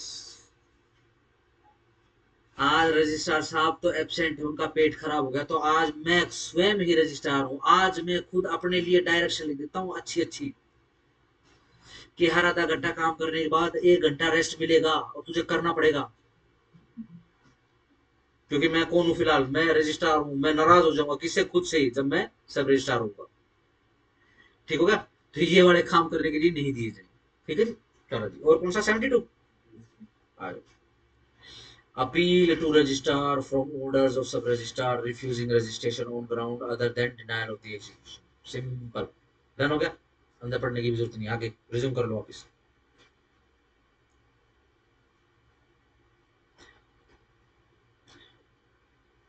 12 absence of sub registrar और vacancy in his office. जब कोई सब रजिस्ट्रार एब्सेंट होता है या उसके ऑफिस में टेम्पररी वेकेंट हो जाता है, any person whom the registrar of the district appoint, जिसको रजिस्ट्रार अपॉइंट करेगा डिस्ट्रिक्ट के लिए, इन दिस बिहाफ, इस विषय में, shall be सब रजिस्ट्रार ड्यूरिंग सच एब्सेंस, उस एब्सेंस के समय वो क्या रहेगा, सब रजिस्ट्रार बन जाएगा, और अंटिल, जब तक की वैकेंसी फिलअप ना हो जाए तब तक के लिए वो रहेगा। Report of state government of appointment under section 10, 11 and 12 छोड़ दो, सिर्फ हेडिंग से कर लो। 14 एस्टेब्लिशमेंट ऑफ रजिस्ट्रिंग ऑफिस, सिर्फ हेडिंग से कर लो, स्टेट गवर्नमेंट का काम है ये। ठीक है जी। 15 सील ऑफ रजिस्ट्रिंग ऑफिसर्स। ठीक है जी, इनकी जो स्टाम्प है, इनकी जो सील है, क्या, द सेवरल रजिस्ट्रार्स एंड सब registrar shall use A seal bearing the following inscription in the English and in such other languages as the state government directs। क्या, the seal of the registrar और सब registrar. ठप्पा होता है ना, ऐसे ठप्पा मारो और साइन कर दिए, ये स्टेट गवर्नमेंट बताएगी क्या फॉर्मेट रहेगा। ठीक है ना, किसी में टाइम्स न्यू रोमन के हिसाब से, किसी में कैलिबरी उसके हिसाब से, किसी में न्यू फॉन्ट के हिसाब से, किसी में लीगल फॉन्ट है, वो ये बताइए। चलो 16 register books and fire proof boxes. देखो वापस इन बातों पे आ गए।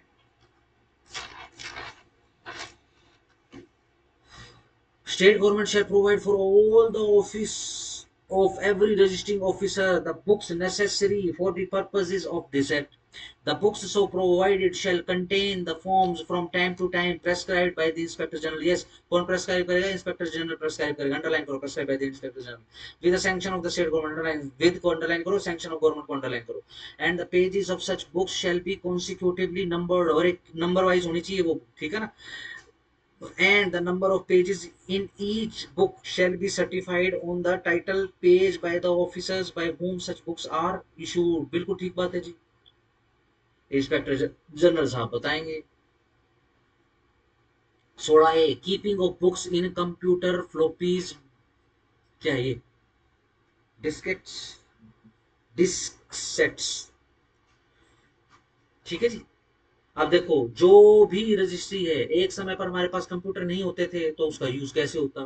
तो क्या करते थे, बहुत अच्छे से मोटे कागज के ऊपर प्रिंट करवाते थे, प्रिंट करवा के उनको फायर प्रूफ और पता नहीं क्या क्या प्रूफ जगह पे रख लेते थे। ठीक हो गया, सिंपल। चलो जी, फिर कंप्यूटर आ गया, कंप्यूटर के साथ साथ में वो पहले फ्लोपीज आई है। देखो फ्लोपीज लिखा हुआ सबसे पहले, ये सीडीओ की माँ है फ्लोपी। ठीक है ना, है पता नहीं, अजीब सी कैसेट टाइप सी होती थी, ऐसे वो बिल्कुल पतली पतली सी, उसको ऐसे डालते थे। ठीक है ना, सही। फिर डिस्केट्स आए, फिर डिस्क आई, फिर डीवीडी आई, फिर पेन ड्राइव आई। आजकल तो पता नहीं ऐसी चिप्स आ रही है कि एक छोटी सी चिप के अंदर क्या हो, टेराबाइट सारा डाटा सेव हो सकता है। इस प्रकार का सिस्टम क्रिएट हो चुका है।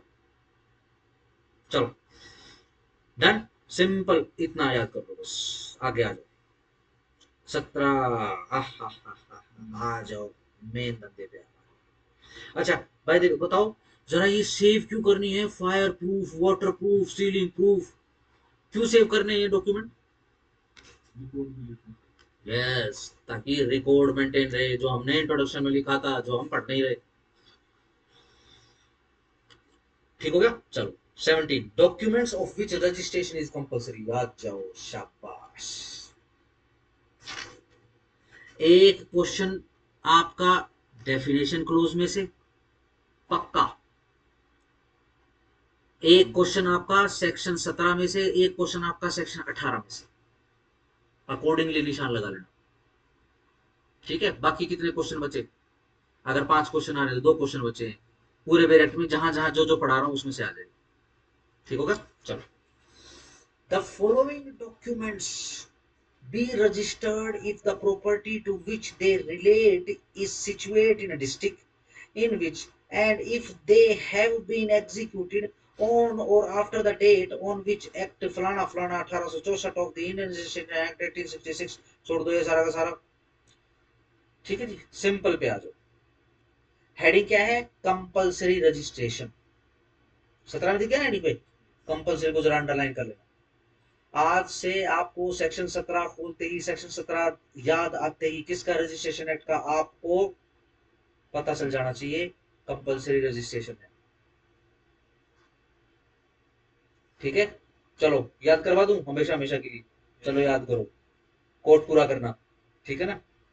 कोठियाते कारा सेक्टर 17। ठीक है ना? महाकवि ने कही थी।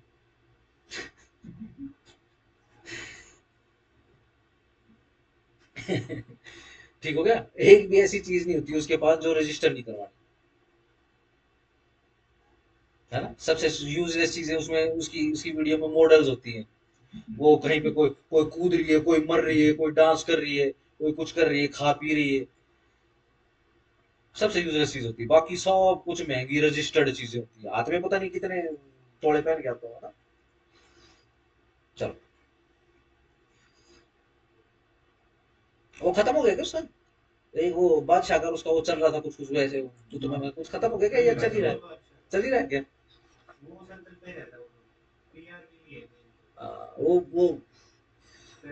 वो अमेरिका से ये जो गैंग कल्चर है ना, ये यहाँ पे जबरदस्ती एनफोर्स करा है। होता है ना गैंग कल्चर क्या होता है?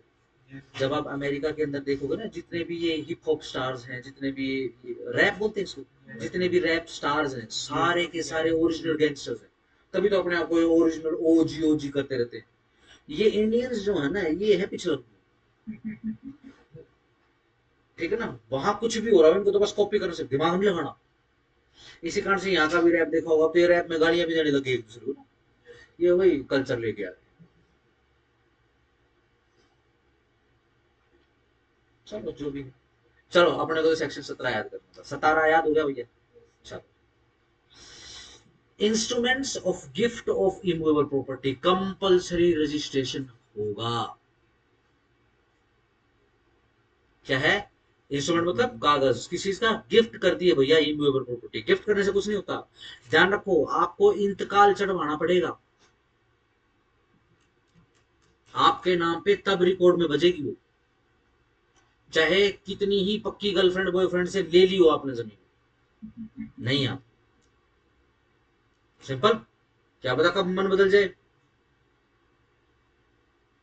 चलो, है ना? कौन सी मूवी थी वो?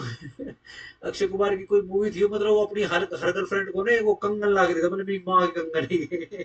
वो चाहती थी कि उनकी बहू पहने वो एक कंगन। पता नहीं कितनी लड़कियों को दे देता, बार बार बार बार चेंज करके दे देता वो। है ना? ये बार पकड़ा गया चिंटू, देखा किसी ने? 189 मारा नहीं। उसने उनके वीडियो बना लिए, ठीक है जी। Inappropriate of course, sex sex करते हुए, ठीक है जी। और उनको प्रोस्टिट्यूशन में धकेल दिया। आगे नाम बताने की जरूरत ही नहीं। हम्म। हाँ, पता नहीं हो रहा भी है। लेकिन भाई साहब, इस देश की नारियां शटील शर्मा जाए, उससे भी कठोर बुद्धि है। ऐसा से नहीं होता। है ना? है ना? पर तो अब तो जैसे तुम तो बड़े हो गए, तुमको तो लगता होगा पता नहीं कितनी बेवकूफ है, लगता होगा ना तुमको, नहीं मतलब जमाई मतलब एक टाइम पे तो गधा भी दिमाग लगा लेता है ना? लेकिन वीडियो आएगी नहीं, मर्जी से कराएगा, अगले महीने सूटकेस तैयार हो गया, वो ले आया वो। ठीक है ना? वीडियो बना के ज्ञान दे रही होगी उसमें। अरे अरे, तू जाए, तू चल, तेरी यहाँ जगह ही नहीं है।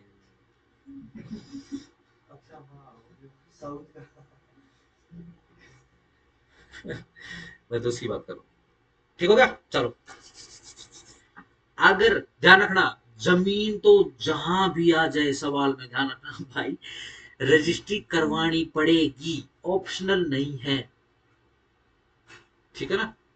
आसपास जो कुछ भी हो रहा है देख लो, कहीं भी जिसका मर्जी झुग्गी डाल लेता है, फिर वो झुग्गी कब वो कपड़े की दीवार, कब वो कंक्रीट की दीवार में बदल जाती है, फिर बोलेगा ना हम तो यहाँ पैदा होता है, तो फिर क्या हुआ, पैदा ही तो हुआ था, ऐसा कौन सा तूने एहसान कर दिया देश पे, और कहीं पैदा हो जाएगा तेरा बालक। ठीक है ना, सिंपल। सही, जमीन जहां पर भी आ जाएगी, ध्यान रखना, बपोती किसी की नहीं, वो तो भाई रजिस्टर करानी पड़ेगी, रजिस्ट्रेशन करवाना पड़ेगा। ठीक है ना, एक हिंट छोड़ रहा हूं माइंड में। सही। कोपार्शनरी प्रॉपर्टी को लेकर किसी को कोई सवाल आए तो पूछ लेना, मैं कोपार्शनरी प्रॉपर्टी नहीं घुसाऊंगा बीच में। ठीक है ना। एक आधा बच्चा पक्का सोच रहा होगा कोपार्शनरी प्रॉपर्टी को लेकर, मैं चाहता हूं कि तुम सारे के सारे सोचो। कोपार्शनरी समझ गए, कौन सी प्रॉपर्टी।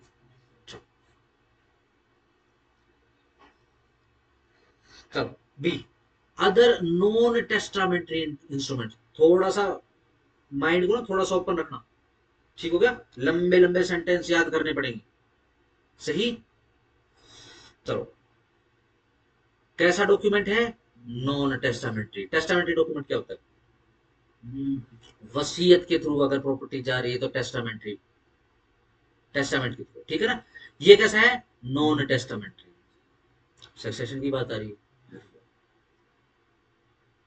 हाँ, विच प्रपोर्ट और ऑपरेट टू क्रिएट, जिससे क्या क्रिएट हो रहा है, या डिक्लेयर हो रहा है, या फिर असाइन हो रहा है, या फिर लिमिट हो रहा है, या फिर एक्सटिंग्विश हो रहा है, क्या, वेदर इन प्रेजेंट, या तो इसी समय या फिर फ्यूचर में, कोई राइट, कोई टाइटल, कोई इंटरेस्ट, वेदर वेस्टेड, जो वेस्ट ऑलरेडी हो चुका है किसी बंदे के अंदर, या फिर वो कंटिजेंट है, किसी घटनाक्रम के ऊपर बेस्ड है वो, of the value of 100 rupees, जिसकी वैल्यू 100 रुपए, 100 रुपए से ज्यादा है, एंड अपवर्ड टू, और इन इमूवेबल प्रॉपर्टी। ठीक है ना। ये 100 रुपए थोड़े से माइंड से हटा देना, क्योंकि देखो कब का मेरे थे, 1908 का है, 100 रुपए में तो बहुत बड़ा चंक ऑफ लैंड आ जाता था। ठीक है ना, इस वजह से 100 रुपए ये बोल रहे हैं। ठीक है ना। आप 100 रुपए बस, ये नंबर के हिसाब से, क्योंकि पीटी के अंदर साफ साफ आ जाता है कि 100 रुपए से कम की इमूवेबल प्रॉपर्टी, तो वो सिंपल आपसे बेरेट का सवाल पूछ रहा है, आप बोलोगे नहीं, कंपल्सरी रजिस्ट्रेबल नहीं है। वैसे 99 रुपए में कितनी जमीन आ जाए। सुनिए कि ना, इतनी सी दे दो, वो पोजेशन कैसे लेगा। अरे चीटी चीटी के साथ केस थोड़ी ना होगा, झगड़ा होगा ना। डन, समझ पा रहे हो ना। सही।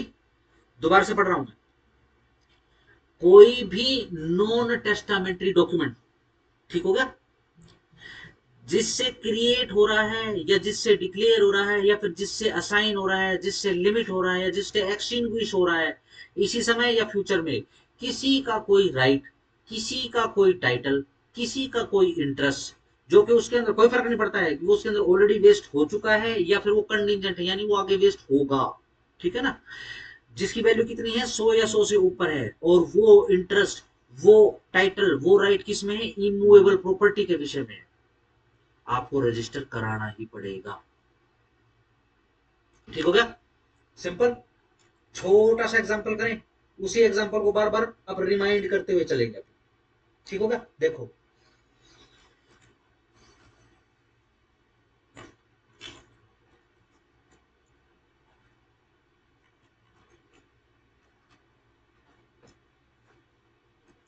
ये देखो, ये एक जमीन का टुकड़ा है। ठीक है, ये आपका है, मिस्टर यू का। ठीक है, और ये कोई मिस्टर एक्स है। सही है, सिंपल। चलो, अब आपने और इसने मिलकर ये देखो, ये एक डॉक्यूमेंट बनाया है।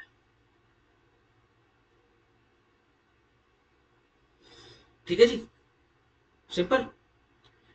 इस डॉक्यूमेंट से आप ये जमीन इसको दे रहे हो।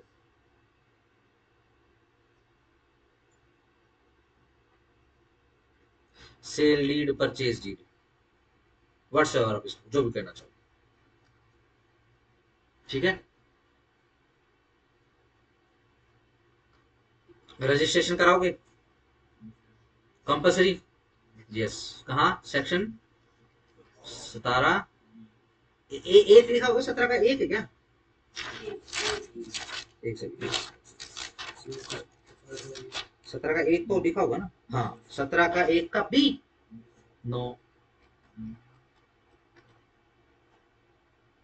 17 के एक के बी में लिखा है नॉन टेस्टामेंट्री डॉक्यूमेंट।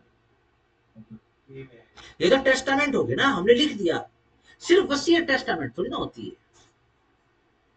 टेस्टामेंट तो लिख कर खत्म, बात करो। टेस्टामेंट टेक्स्ट के अंदर लिख कर अगर आप किसी को प्रॉपर्टी पहुंचा रहे हो, जिसकी वैल्यू 100 या 100 से प्लस है, कंपल्सरी रजिस्ट्रेबल है, but not under section 17(1)(b। ठीक है ना, आगे नंबर आएगा उसका। सही, चलो मैं पिक्चर बदल रहा हूं।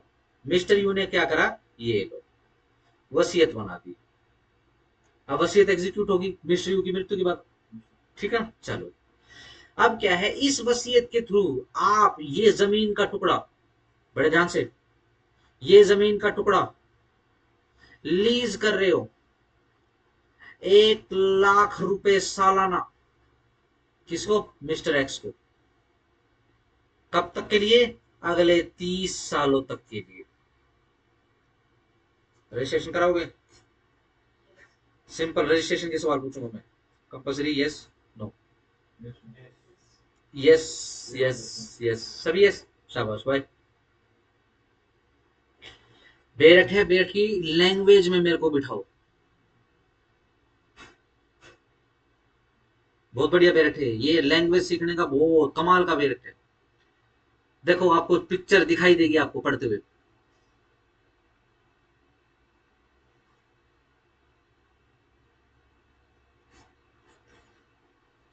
कोई राइट, कोई टाइटल, कोई इंटरेस्ट। सी में, बी में ही तो पूछा है अभी, सी का सवाल क्यों पूछूंगा? जेटी, रुक जा तू।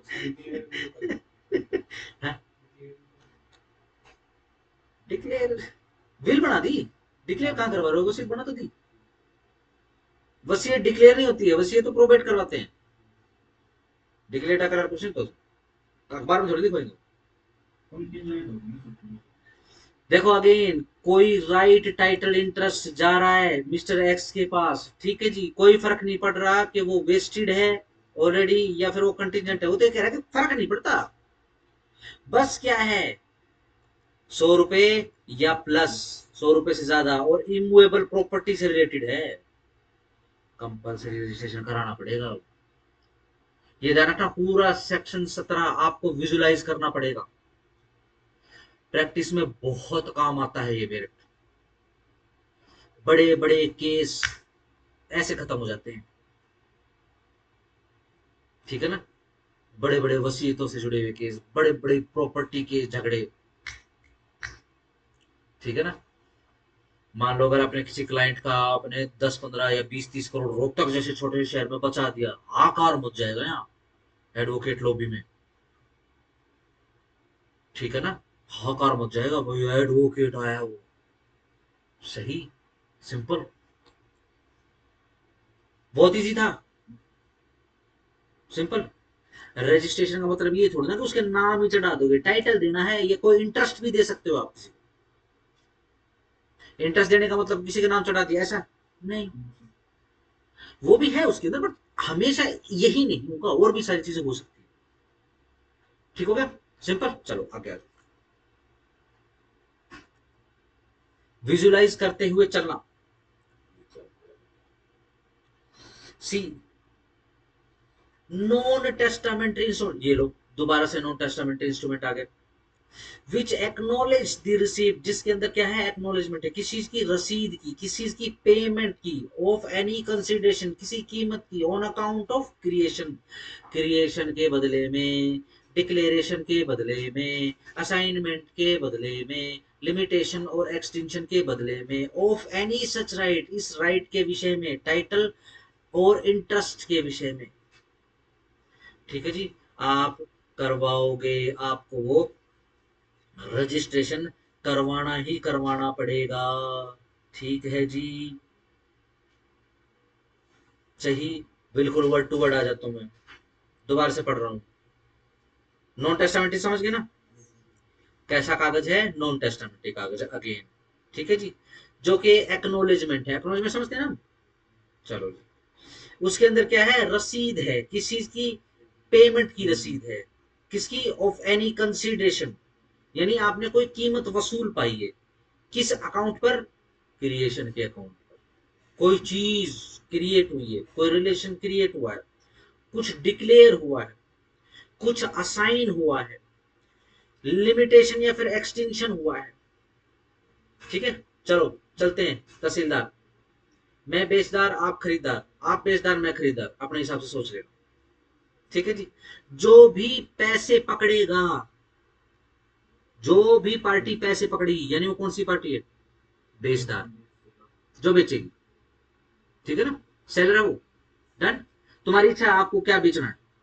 ठीक है। फिलहाल के लिए इमूवेबल प्रॉपर्टी बेच देना। ठीक है। जो भी पैसे पकड़ेगा उसको डिक्लेयर करना पड़ेगा, मैंने इतने पैसे वसूल पा लिए हैं। किस अकाउंट पर? On account of sale of immovable property. खाता, खसरा नंबर, पूरा प्रॉपर्टी का डिटेल। उसको ये भी डिक्लेयर करना पड़ेगा कि ये बेचखोरी मैंने जो है, या ये भी बेचदारी जो है, मैंने बिना किसी प्रेशर के करी है, मेरे ऊपर कोई प्रेशर नहीं है, मैं अपनी मर्जी से बेच रहा हूँ।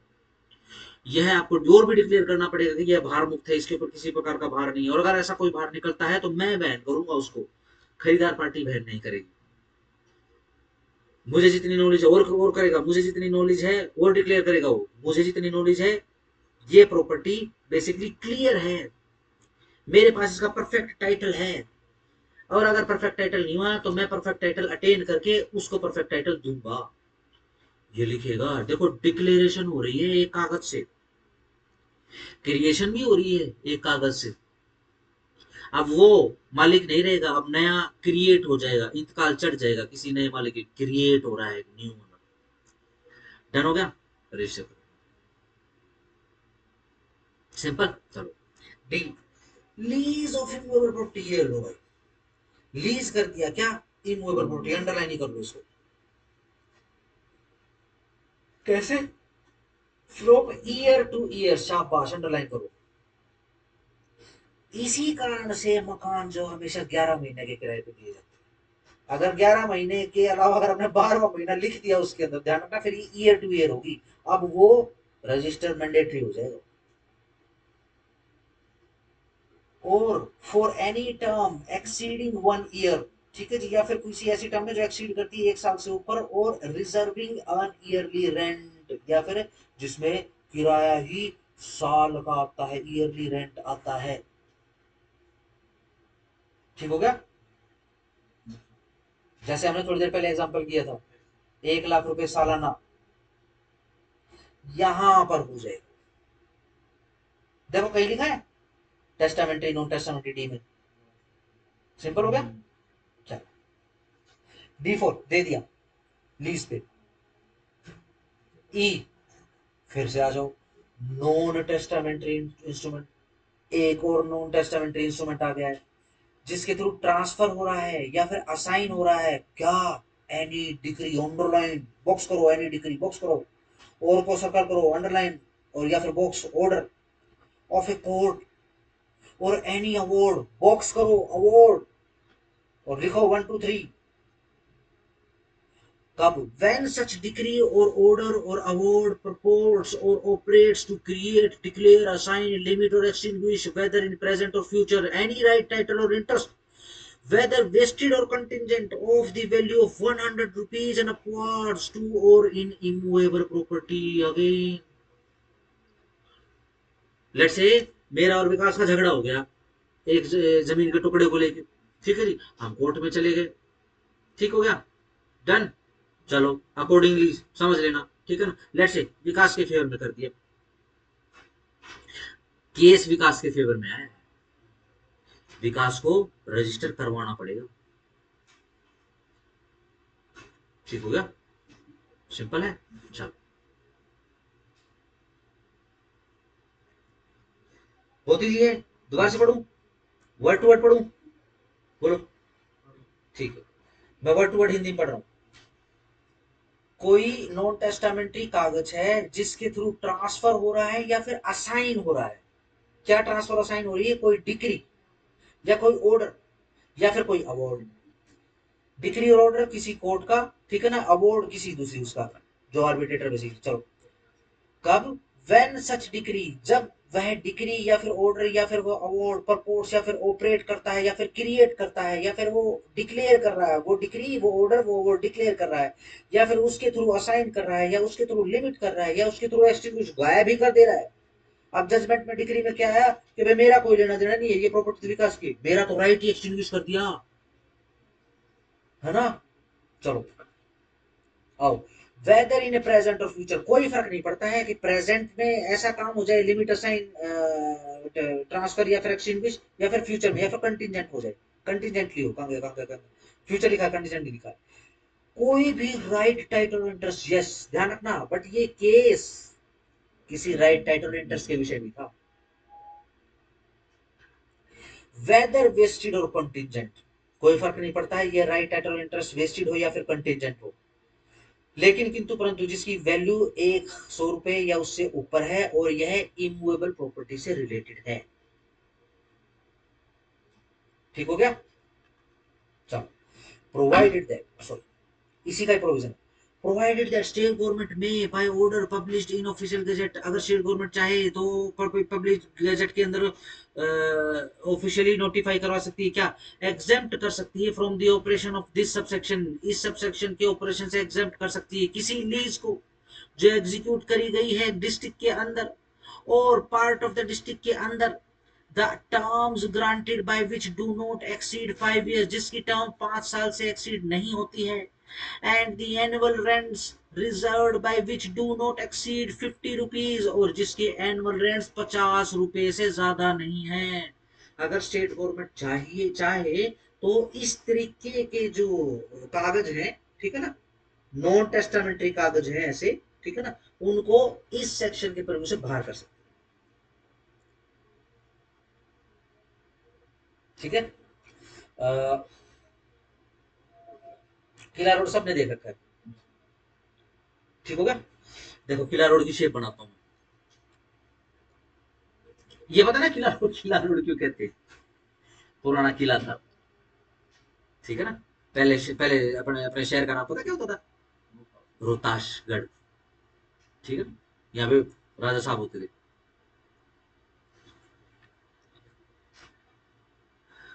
फिर काफी समय तक नारनौल के जो राजा होते थे उन्होंने संभाला। चलो, ये देखो इस हिसाब से ये देखो ये रोड आया,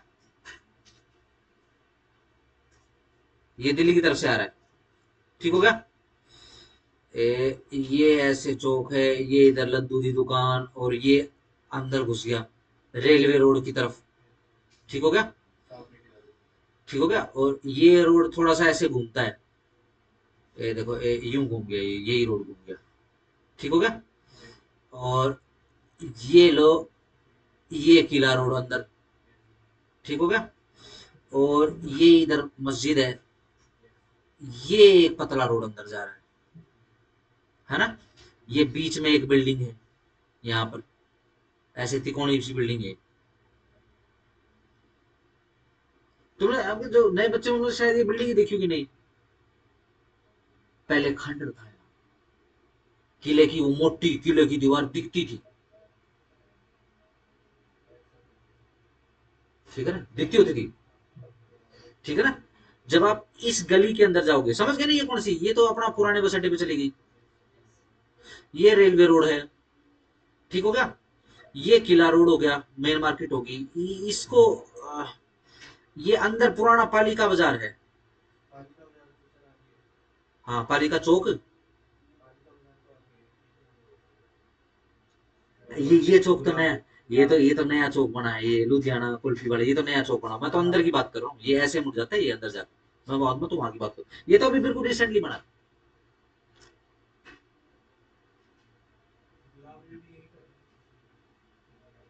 गुलाब पे बिठाई है? नहीं, बेकरी बुकरी है तो एक वो गोलगप्पे वाला खड़ा होता है, वो चौक सा है इस तरह गोलगप्पे, वो पूरा वो खाऊ चौक बन गया उसका। चलो जाने दो, समझ गए ना। देखो जो इस तरफ वाली दुकानें है, रोड की तरफ वाली दुकानें, ये यहाँ शुरुआत में जाओगे, ये तो देखो गन्ने के जूस वाला है बिल्कुल कोने पे, ठीक है ना। इधर एक वो पान बीड़ी वाला है, ठीक हो गया। ये जूस वाले के पीछे जो है ये जूते की दुकानें, चप्पलों की दुकानें, शोरूम्स हैं छोटे छोटे, ठीक है ना। फिर आगे जाओगे फिर किरियाना शोरूम आ जाएंगे। फिर उसके बाद ये जो है कपड़े के शोरूम्स आ जाएंगे, लहंगे चुन्नी एक्सेट्रा, ठीक है ना। इस हिसाब से होता है। फिर एक ये चौक बनता है यहाँ पे, फिर ये लुधियाना कुल्फी आ जाएगा, फिर और बेकरी आ जाएगी, ठीक है ना। ये फिर ये गोलगप्पे ये उधर आ जाएंगे, दोनों तरफ चौक बन जाएगा। फिर ये इधर मुड़ जाएगा एक रास्ता, वापस इधर आ जाएगा, जो मुड़ के इधर आ जाता है। यहाँ पे जो ये कौन सा दुर्गा भवन है, यहाँ जो चौक बनाता है ना, ये यहाँ पे आ जाएगा। पता नहीं इसका भी कौन सा चौक बोलते हैं, बड़ा फेमस चौक, गौकर्ण चौक। नहीं, डन। देखो ये जो दुकानें है ना, ये किले की दुकानें हैं सारी की सारी।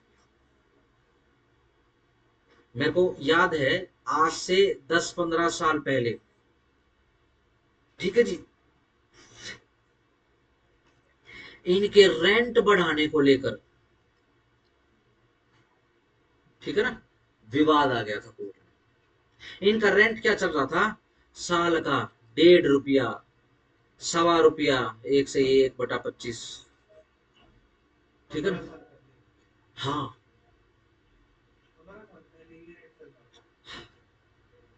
ये कब का रेंट था, वो आजादी के समय का, ठीक है जी। जब राजा साहब होते थे, फिर देश आजाद हो गया, ये प्रॉपर्टी सारी की सारी सौंप दी। नोबडी नोज ये प्रॉपर्टी किसकी थी, ठीक है ना। जो भी इनका मालिक था, जो भी राजा था, वो अपना गायब हो गया, क्योंकि देख लिए थे शहर के लोगों के लक्षण ठीक नहीं, ठीक हो गया। तो सरकार को सौंप दी। अब सरकार उस समय 1 या 1.5 रुपया रेंट सालाना इन दुकानदारों से पा रही थी। ये तो मेरे सामने की बात है, 10-15 साल पहले क्या है, ये जब रिन्यूअल हुआ, क्योंकि एक समय पे हुआ क्या, ये पुराने किलों को तोड़ना था, जर्जर हो गया था, ठीक है ना। तो भाई इसको डालेंगे, वरना ये सारी सारी दीवारें जो है ना, तो बड़ी ठंडी ठंडी और बड़ी गहरी गहरी दुकानें होती थी, ठीक है ना। पुराना वो सारा सिस्टम दिखाई देता था, पूरा छज्जा आया हुआ, और उसके ऊपर पूरी क्या पच्चीकारी होती है, पच्चीकारी पता नहीं क्या कहते हैं, जो पूरी बनी होती है उसके ऊपर। डन हो गया, सिंपल। ये सारा का सारा सरकार ने अखबार कर लिया। अब सरकार ने रेंट बढ़ाना है, सही। वो 1 1.5 से ही बढ़ेगा। सारे दुकानदार ने मिलके वकील साहब को हायर किया, बड़े फेमस वकील साहब थे, he is no more now, ठीक है ना। बड़े बड़े फेमस वकील साहब थे, सीनियर काउंसिल होते थे। उनकी भी एक दुकान थी पुरानी, बेसिकली काम उनका यही था, कपड़े का ही काम था। वो वकील बन गए थे और बहुत फेमस हो गए थे, पुराने समय के वकील थे, जो लोग आजादी के बाद ही प्रैक्टिस करने लगते थे। तब सही। क्या चल रहा है, रेंट चल रहा है, रेंट बढ़ाने को लेकर। सिंपल हो गया, रेंट बढ़ेगा तो रजिस्टर होगा, ठीक है। कोर्ट की तरफ से एक बार तो सारा का सारा स्टे करवा दिया था इन्होंने, ठीक है ना। लेकिन बात बढ़ नहीं पाई, सारी की सारी दुकानें रिन्यू हुई और नई रेंट डीड आई, सबके रेंट के स्लैब को बढ़ा दिया गया।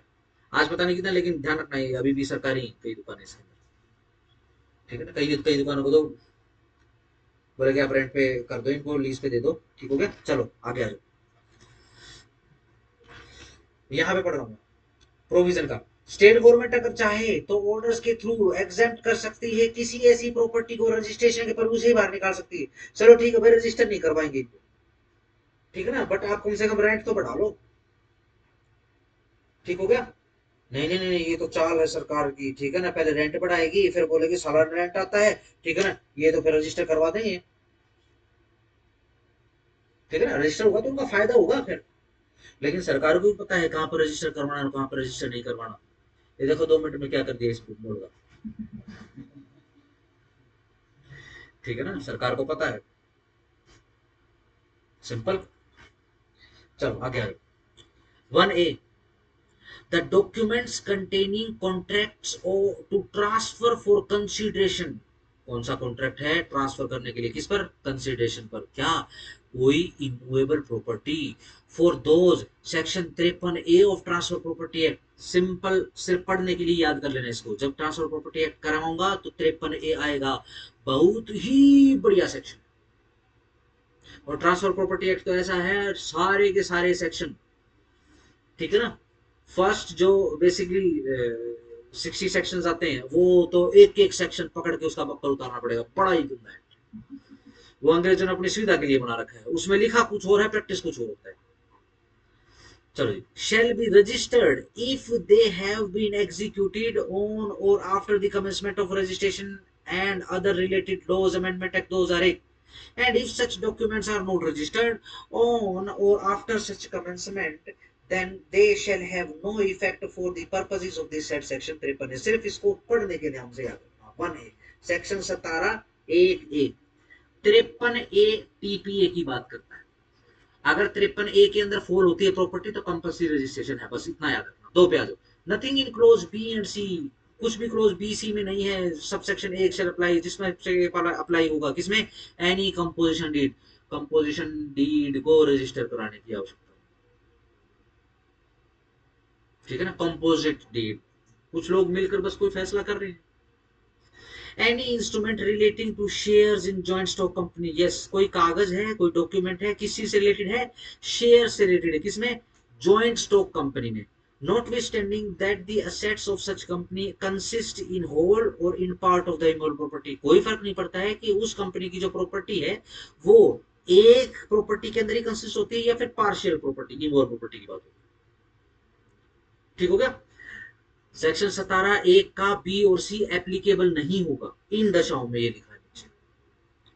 आओ, किसी डिबेंचर पर issued by any such company and not creating, declaring, assigning, limiting or extinguishing right title। yes, debentures है, ठीक है जी, किसने इशू करें? कंपनी ने इशू करें, लेकिन इससे ना तो कुछ डिक्लेयर हो रहा है, असाइन हो रहा है, लिमिट हो रहा है, कोई भी राइट टाइटल क्या बोलते हैं इंटरेस्ट किसमें? इमूवेबल प्रॉपर्टी में। Except in so far as it entitles to holds to the security. सिर्फ इतना कि भैया एज ए सिक्योरिटी होल्ड कर लेगा इन डिबेंचर्स को। Afforded by the registered instrument, जो कि अफोर्ड किया गया रजिस्टर्ड इंस्ट्रूमेंट्स के द्वारा। Whether the company has mortgage, कोई फर्क नहीं पड़ता कंपनी ने मोर्गेज किया है, कन्वे किया है या फिर अदरवाइज ट्रांसफर किया है, the whole or any part of the immovable property or any interest therein to, किसको? ट्रस्टीज को, अपॉन ट्रस्ट, ट्रस्ट पर, for the benefit of the holders of such debentures, उस डिबेंचर्स के। क्या करोगे? Register करवा के, वैल्यूएबल सिक्योरिटीज ही हैं, इससे कोई भी राइट टाइटल इंटरेस्ट ना तो क्रिएट हो रहा है, ना असाइन हो रहा है, ना ट्रांसफर हो रहा है, ना ही एक्सटिंग्विश हो रहा है, ना ही लिमिट हो रहा है। क्या करोगे? नहीं होगा अप्लाई। जो भी सेक्शन 17(1) के बी और सी में लिखा है वो अप्लाई नहीं होगा इस दूसरी कंडीशन पर। 3 के बाद 4, एनी एंडोर्समेंट। एंडोर्समेंट समझते हैं ना? चलो, अपॉन और transfer of any debenture, yes, debenture को ट्रांसफर कर रहे हैं, issued by any such company. चलो, नंबर 5, कोई भी document other than the document जो कि स्पेसिफाई किया गया है सब सेक्शन 1(a) के अंदर, not itself creating, declaring, assigning, limiting, extinguishing any right title और interest of the value of 100 rupees or acquired to or immovable property, but merely, बस परंतु क्या कर रही है? सिर्फ क्रिएट कर रही है राइट टू ऑब्टेन, अंडरलाइन करो, right to obtain another document, box कर लो, another document which will when executed create, declare, assign, limit or extinguish any such right, title or interest। ठीक है जी, सिर्फ एक डॉक्यूमेंट बनाने के लिए कह रही है और इस डॉक्यूमेंट के थ्रू आपको क्या राइट दिया जा रहा है कि आप एक दूसरा डॉक्यूमेंट अपने लिए क्रिएट करो, बस सिर्फ इतना, सिंपल। चलो, number 6, any decree or order of a court except a decree or order expressed to be made on a compromise. ठीक है जी, कोई भी डिक्री है, कोई भी ऑर्डर है, किसका? कोर्ट का, किसको छोड़कर? Except decree order express to be made on compromise, compromise decree और कंप्रोमाइज ऑर्डर को छोड़कर, एंड कंप्राइजिंग इमूवेबल प्रॉपर्टी, जिसके अंदर इमूवेबल प्रॉपर्टी का विषय वस्तु था, other than that which is the subject matter of the suit और प्रॉपर्टी। यस, अगर कोई कंप्रोमाइज डिग्री है तो आपको वो रजिस्टर कराने की जरूरत नहीं है, लेकिन वो कंप्रोमाइज डिग्री भी यदि इमूवेबल प्रॉपर्टी से रिलेटेड है तो आप उसको रजिस्टर करवाएंगे। एक्सेप्शन का एक्सेप्शन एक्सेप्शन नहीं होता, जैसे बीजगणित में माइनस माइनस प्लस हो जाता है। ठीक हो गया, सिंपल। मैं वर्ड टू वर्ड पढ़ रहा हूं, क्या लिखा है इसके अंदर, छह के अंदर देखो। ये 1 2 3 4 5 6 में क्या आया है, ए के ऊपर सेक्शन 17 A का और बी और सी एप्लीकेबल नहीं है। सेक्शन 17 का एक का ए बी सी कुछ भी हो, यही कह रहा है कि कंपल्सरी रजिस्ट्रेशन है, तो उसका एक्सेप्शन क्या बोलेगा कि कंपल्सरी रजिस्ट्रेशन नहीं है। इस एक्सेप्शन का एक्सेप्शन वापस वही बोलेगा कि भाई इनका तो एक्सेप्ट, इनका तो रजिस्ट्रेशन मैंडेटरी है। ठीक है, देखो जरा, कोई भी डिग्री है या कोई भी ऑर्डर है किसी भी कोर्ट का, ठीक हो गया, मैं फिलहाल ब्रैकेट नहीं पढ़ रहा, रजिस्टर कराने की जरूरत नहीं है। ठीक हो गया, लेकिन अगर वो डिग्री और ऑर्डर किस चीज का है, express to be made on compromise, compromise degree है वो, कॉम्प्रोमाइज पर based degree, compromise degree, compromise पर बेस्ड ऑर्डर, कॉम्प्रोमाइज ऑर्डर। ठीक है ना, अगर वैसा है और वो इमूवेबल प्रॉपर्टी कंप्लाई करता है, कंप्राइज करता है अपने अंदर, यानी यह एक इमूवेबल प्रॉपर्टी के विषय में कॉम्प्रोमाइज डिग्री या ऑर्डर है। ठीक है ना, other than that which is the subject matter of the suit और प्रोसीडिंग, और वह अदरवाइज जो सूट प्रॉपर्टी उससे अलग है, रजिस्टर कराओगे आप।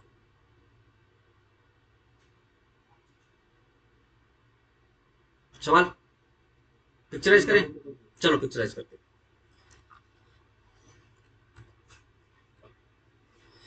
देखो जी,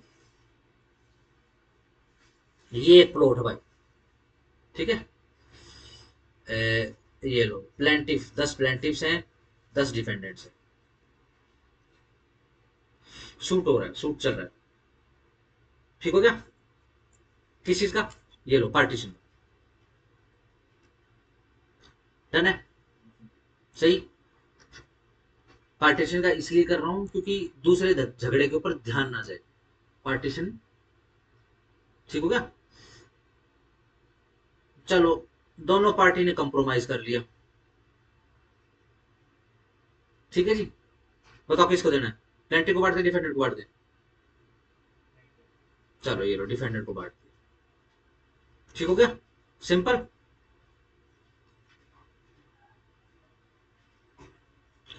ये है प्रॉपर्टी, इस प्रॉपर्टी को कोई नाम दो, डी पार्क।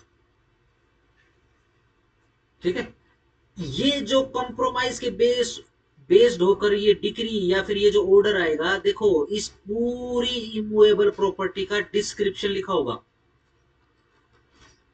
जैस नो, जजमेंट डिक्री में आ चुका है। ठीक हो गया, रजिस्टर कराने की आवश्यकता नहीं, करानी है करा लो, कोई बुरा नहीं है, करा सकते हो आप। ठीक है ना, लेकिन अगेन नहीं भी कराओगे तो भी कोई फर्क नहीं पड़ेगा। जो ई है इसका, इससे कॉन्ट्रैक्ट नहीं होगा, नहीं नहीं बिल्कुल भी नहीं, इसमें तो ट्रांसफर।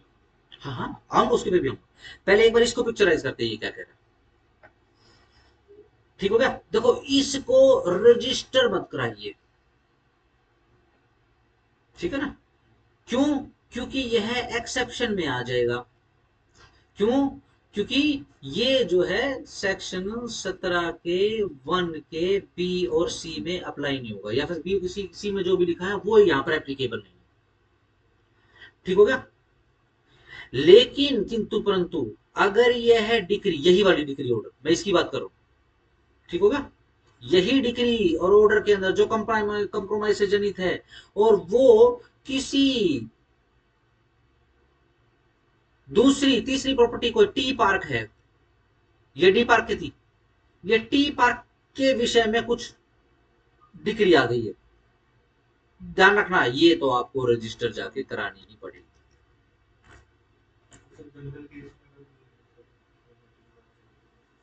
कॉम्प्रोमाइज डिग्री की बात कर रहे हैं भैया हम तो, फिक्स रहो।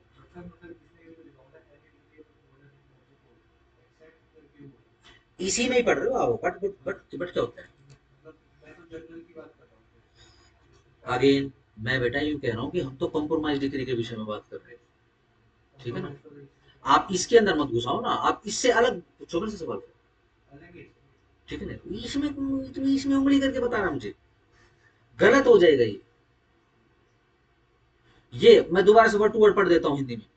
कोई भी डिग्री ऑर्डर है किसका, कोर्ट का, ठीक है ना। और लेकिन किंतु परंतु वह कंप्रोमाइज डिग्री से जनित है किसी इमूवेबल प्रॉपर्टी जो अदरवाइज देन दी सूट प्रॉपर्टी है। एक्सेप्शन, हम ऑलरेडी एक्सेप्शन पढ़ रहे हैं और एक्सेप्शन के अंदर एक्सेप्शन पढ़ रहे हैं। एक्सेप्शन क्या कह रहा है कि बीसी में फॉल नहीं होगा, बीसी में फॉल नहीं होगा। अगर यानी ए में फॉल हो रहा है तो ए में फॉल हो जाएगा, डी में फॉल हो रहा है तो डी में फॉल हो जाएगा, ई में फॉल हो रहा है तो ई में फॉल हो जाएगा। ये बिल्कुल ब्लैंकेट एक्सेप्शन नहीं है, ये कंडीशनल है। ठीक हो गया, सिंपल है, डन हो गया। इसकी बात नहीं कर रहे हैं हम। अब मुझसे सवाल पूछो, क्या पूछ रहे हो आप।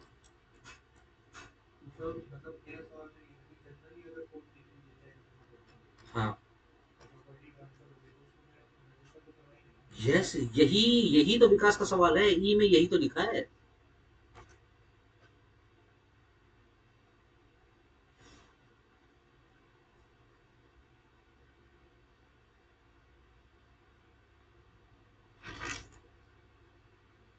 ई में यही तो लिखा है,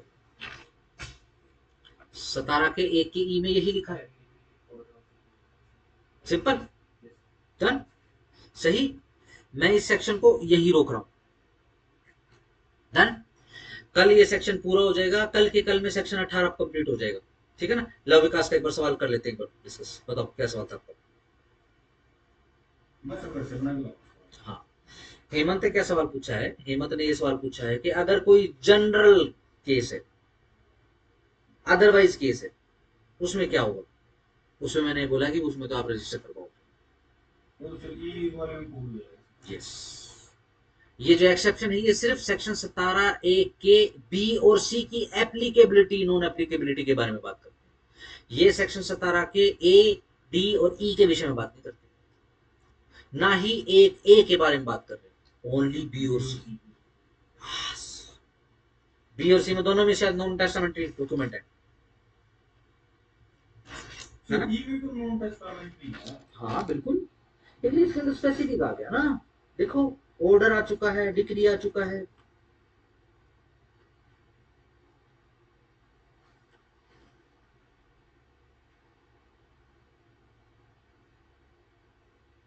ठीक है ना, आपका सवाल बनेगा उससे पहले मैं आपको बता देता हूँ, ठीक है ना।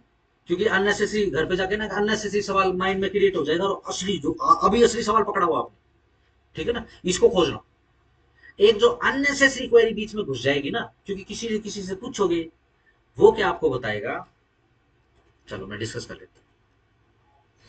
वो आपको बताएगा कि ले, जब डिग्री ही हो गई है तो रजिस्ट्रेशन कराने की जरूरत ही नहीं है। ध्यान रखना, उसको प्रैक्टिस का एक्सपीरियंस नहीं है, number one. Number two, degree हो गई, रजिस्टर तो कराना पड़ेगा, लेकिन किंतु परंतु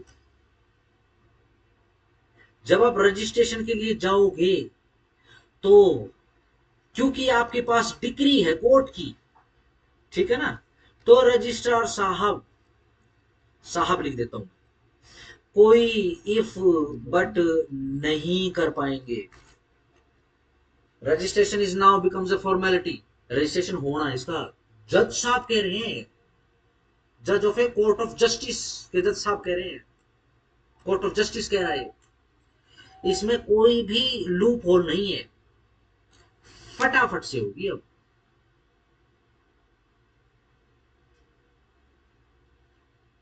ठीक हो गया, रजिस्ट्रेशन अगर इस प्रॉपर्टी का यूज करना है, अगर बेचनी खोजनी है कहीं पर, तो करवानी पड़ेगी।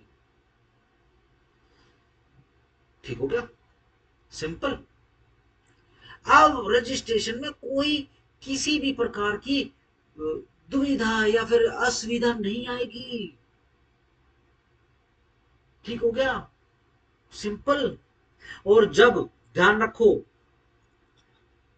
अब आप लेट्स से विकास का और हेमंत का झगड़ा चल रहा है इस प्रॉपर्टी को लेकर, ठीक हो गया? कोर्ट में चले गए, बताओ किसके फेवर में करें, बताओ जल्दी बताओ, जल्दी बताओ। चलो हेमंत के फेवर में करते, ठीक होगा, सिंपल। अब हेमंत को ये प्रॉपर्टी लेट से मिस्टर एक्स को बेचनी है, तो हेमंत को क्या कराना पड़ेगा? हेमंत के नाम पे इंतकाल चढ़ाना होना चाहिए। इंतकाल कैसे चढ़ेगा? रजिस्टर होने के बाद रजिस्टर पे रजिस्ट्रेशन नंबर आ जाएगा, ठीक है? रजिस्ट्रेशन नंबर के बाद जो है तहसीलदार या फिर वो जो रजिस्ट्रार है उसको कानून गो के पास भेज देगा, कानून गो उसको कंसर्न पटवारी के पास भेज देगा, कंसर्न पटवारी जो है ब्लैक पेन से लास्ट या फिर कॉलम नंबर 8 के अंदर म्यूटेशन चढ़ा देगा, किसके नाम पे? हेमंत के नाम। उस म्यूटेशन में लिख लेगा क्या, क्योंकि अब सेल परचेज थोड़ी ना हुई होगी। ध्यान रखो, ये तो कोर्ट में केस गया है, हेमंत ने केस जीत लिया है, अब यहाँ पे रजिस्ट्री कोई सेल परचेज डीड नहीं बनेगी। अब हेमंत सिंपल आएगा जी मेरे नाम पे हो गया, रजिस्ट्री चढ़ा दो मेरे नाम पे, सेल परचेज नहीं है। तो कभी स्टाम्प ड्यूटी कलेक्ट करने के लिए उसमें हो जाओ, कोई स्टाम्प ड्यूटी कुछ नहीं। मैं तो कह रहा हूं it becomes a formality. Mutation चढ़ा देंगे सीधा, बाय दी जजमेंट नंबर इतना, केस नंबर इतना इतना, ठीक है जी, अटैच कर देंगे सर्टिफाइड कॉपी उसकी जजमेंट की। अपने को तो रिकॉर्ड चाहिए। रिकॉर्ड किस लिए चाहिए कि प्रॉपर्टी का टाइटल उसके पास आया कैसे? अब हेमंत को प्रॉपर्टी एक्स को बेचनी है, अब जब सेल परचेज डीड बनेगी तो उसके अंदर हेमंत को लिखना पड़ेगा कि मेरे पास प्रॉपर्टी कैसे आई है, अगर आई है तो कैसा टाइटल है, परफेक्ट है इम्परफेक्ट है, आपको बोलना पड़ेगा, डिक्लेयर करके देना पड़ेगा उसको, ठीक है ना? इतना सुन के अब सवाल क्रिएट करना घर पे जाके, ठीक होगा, सिंपल है।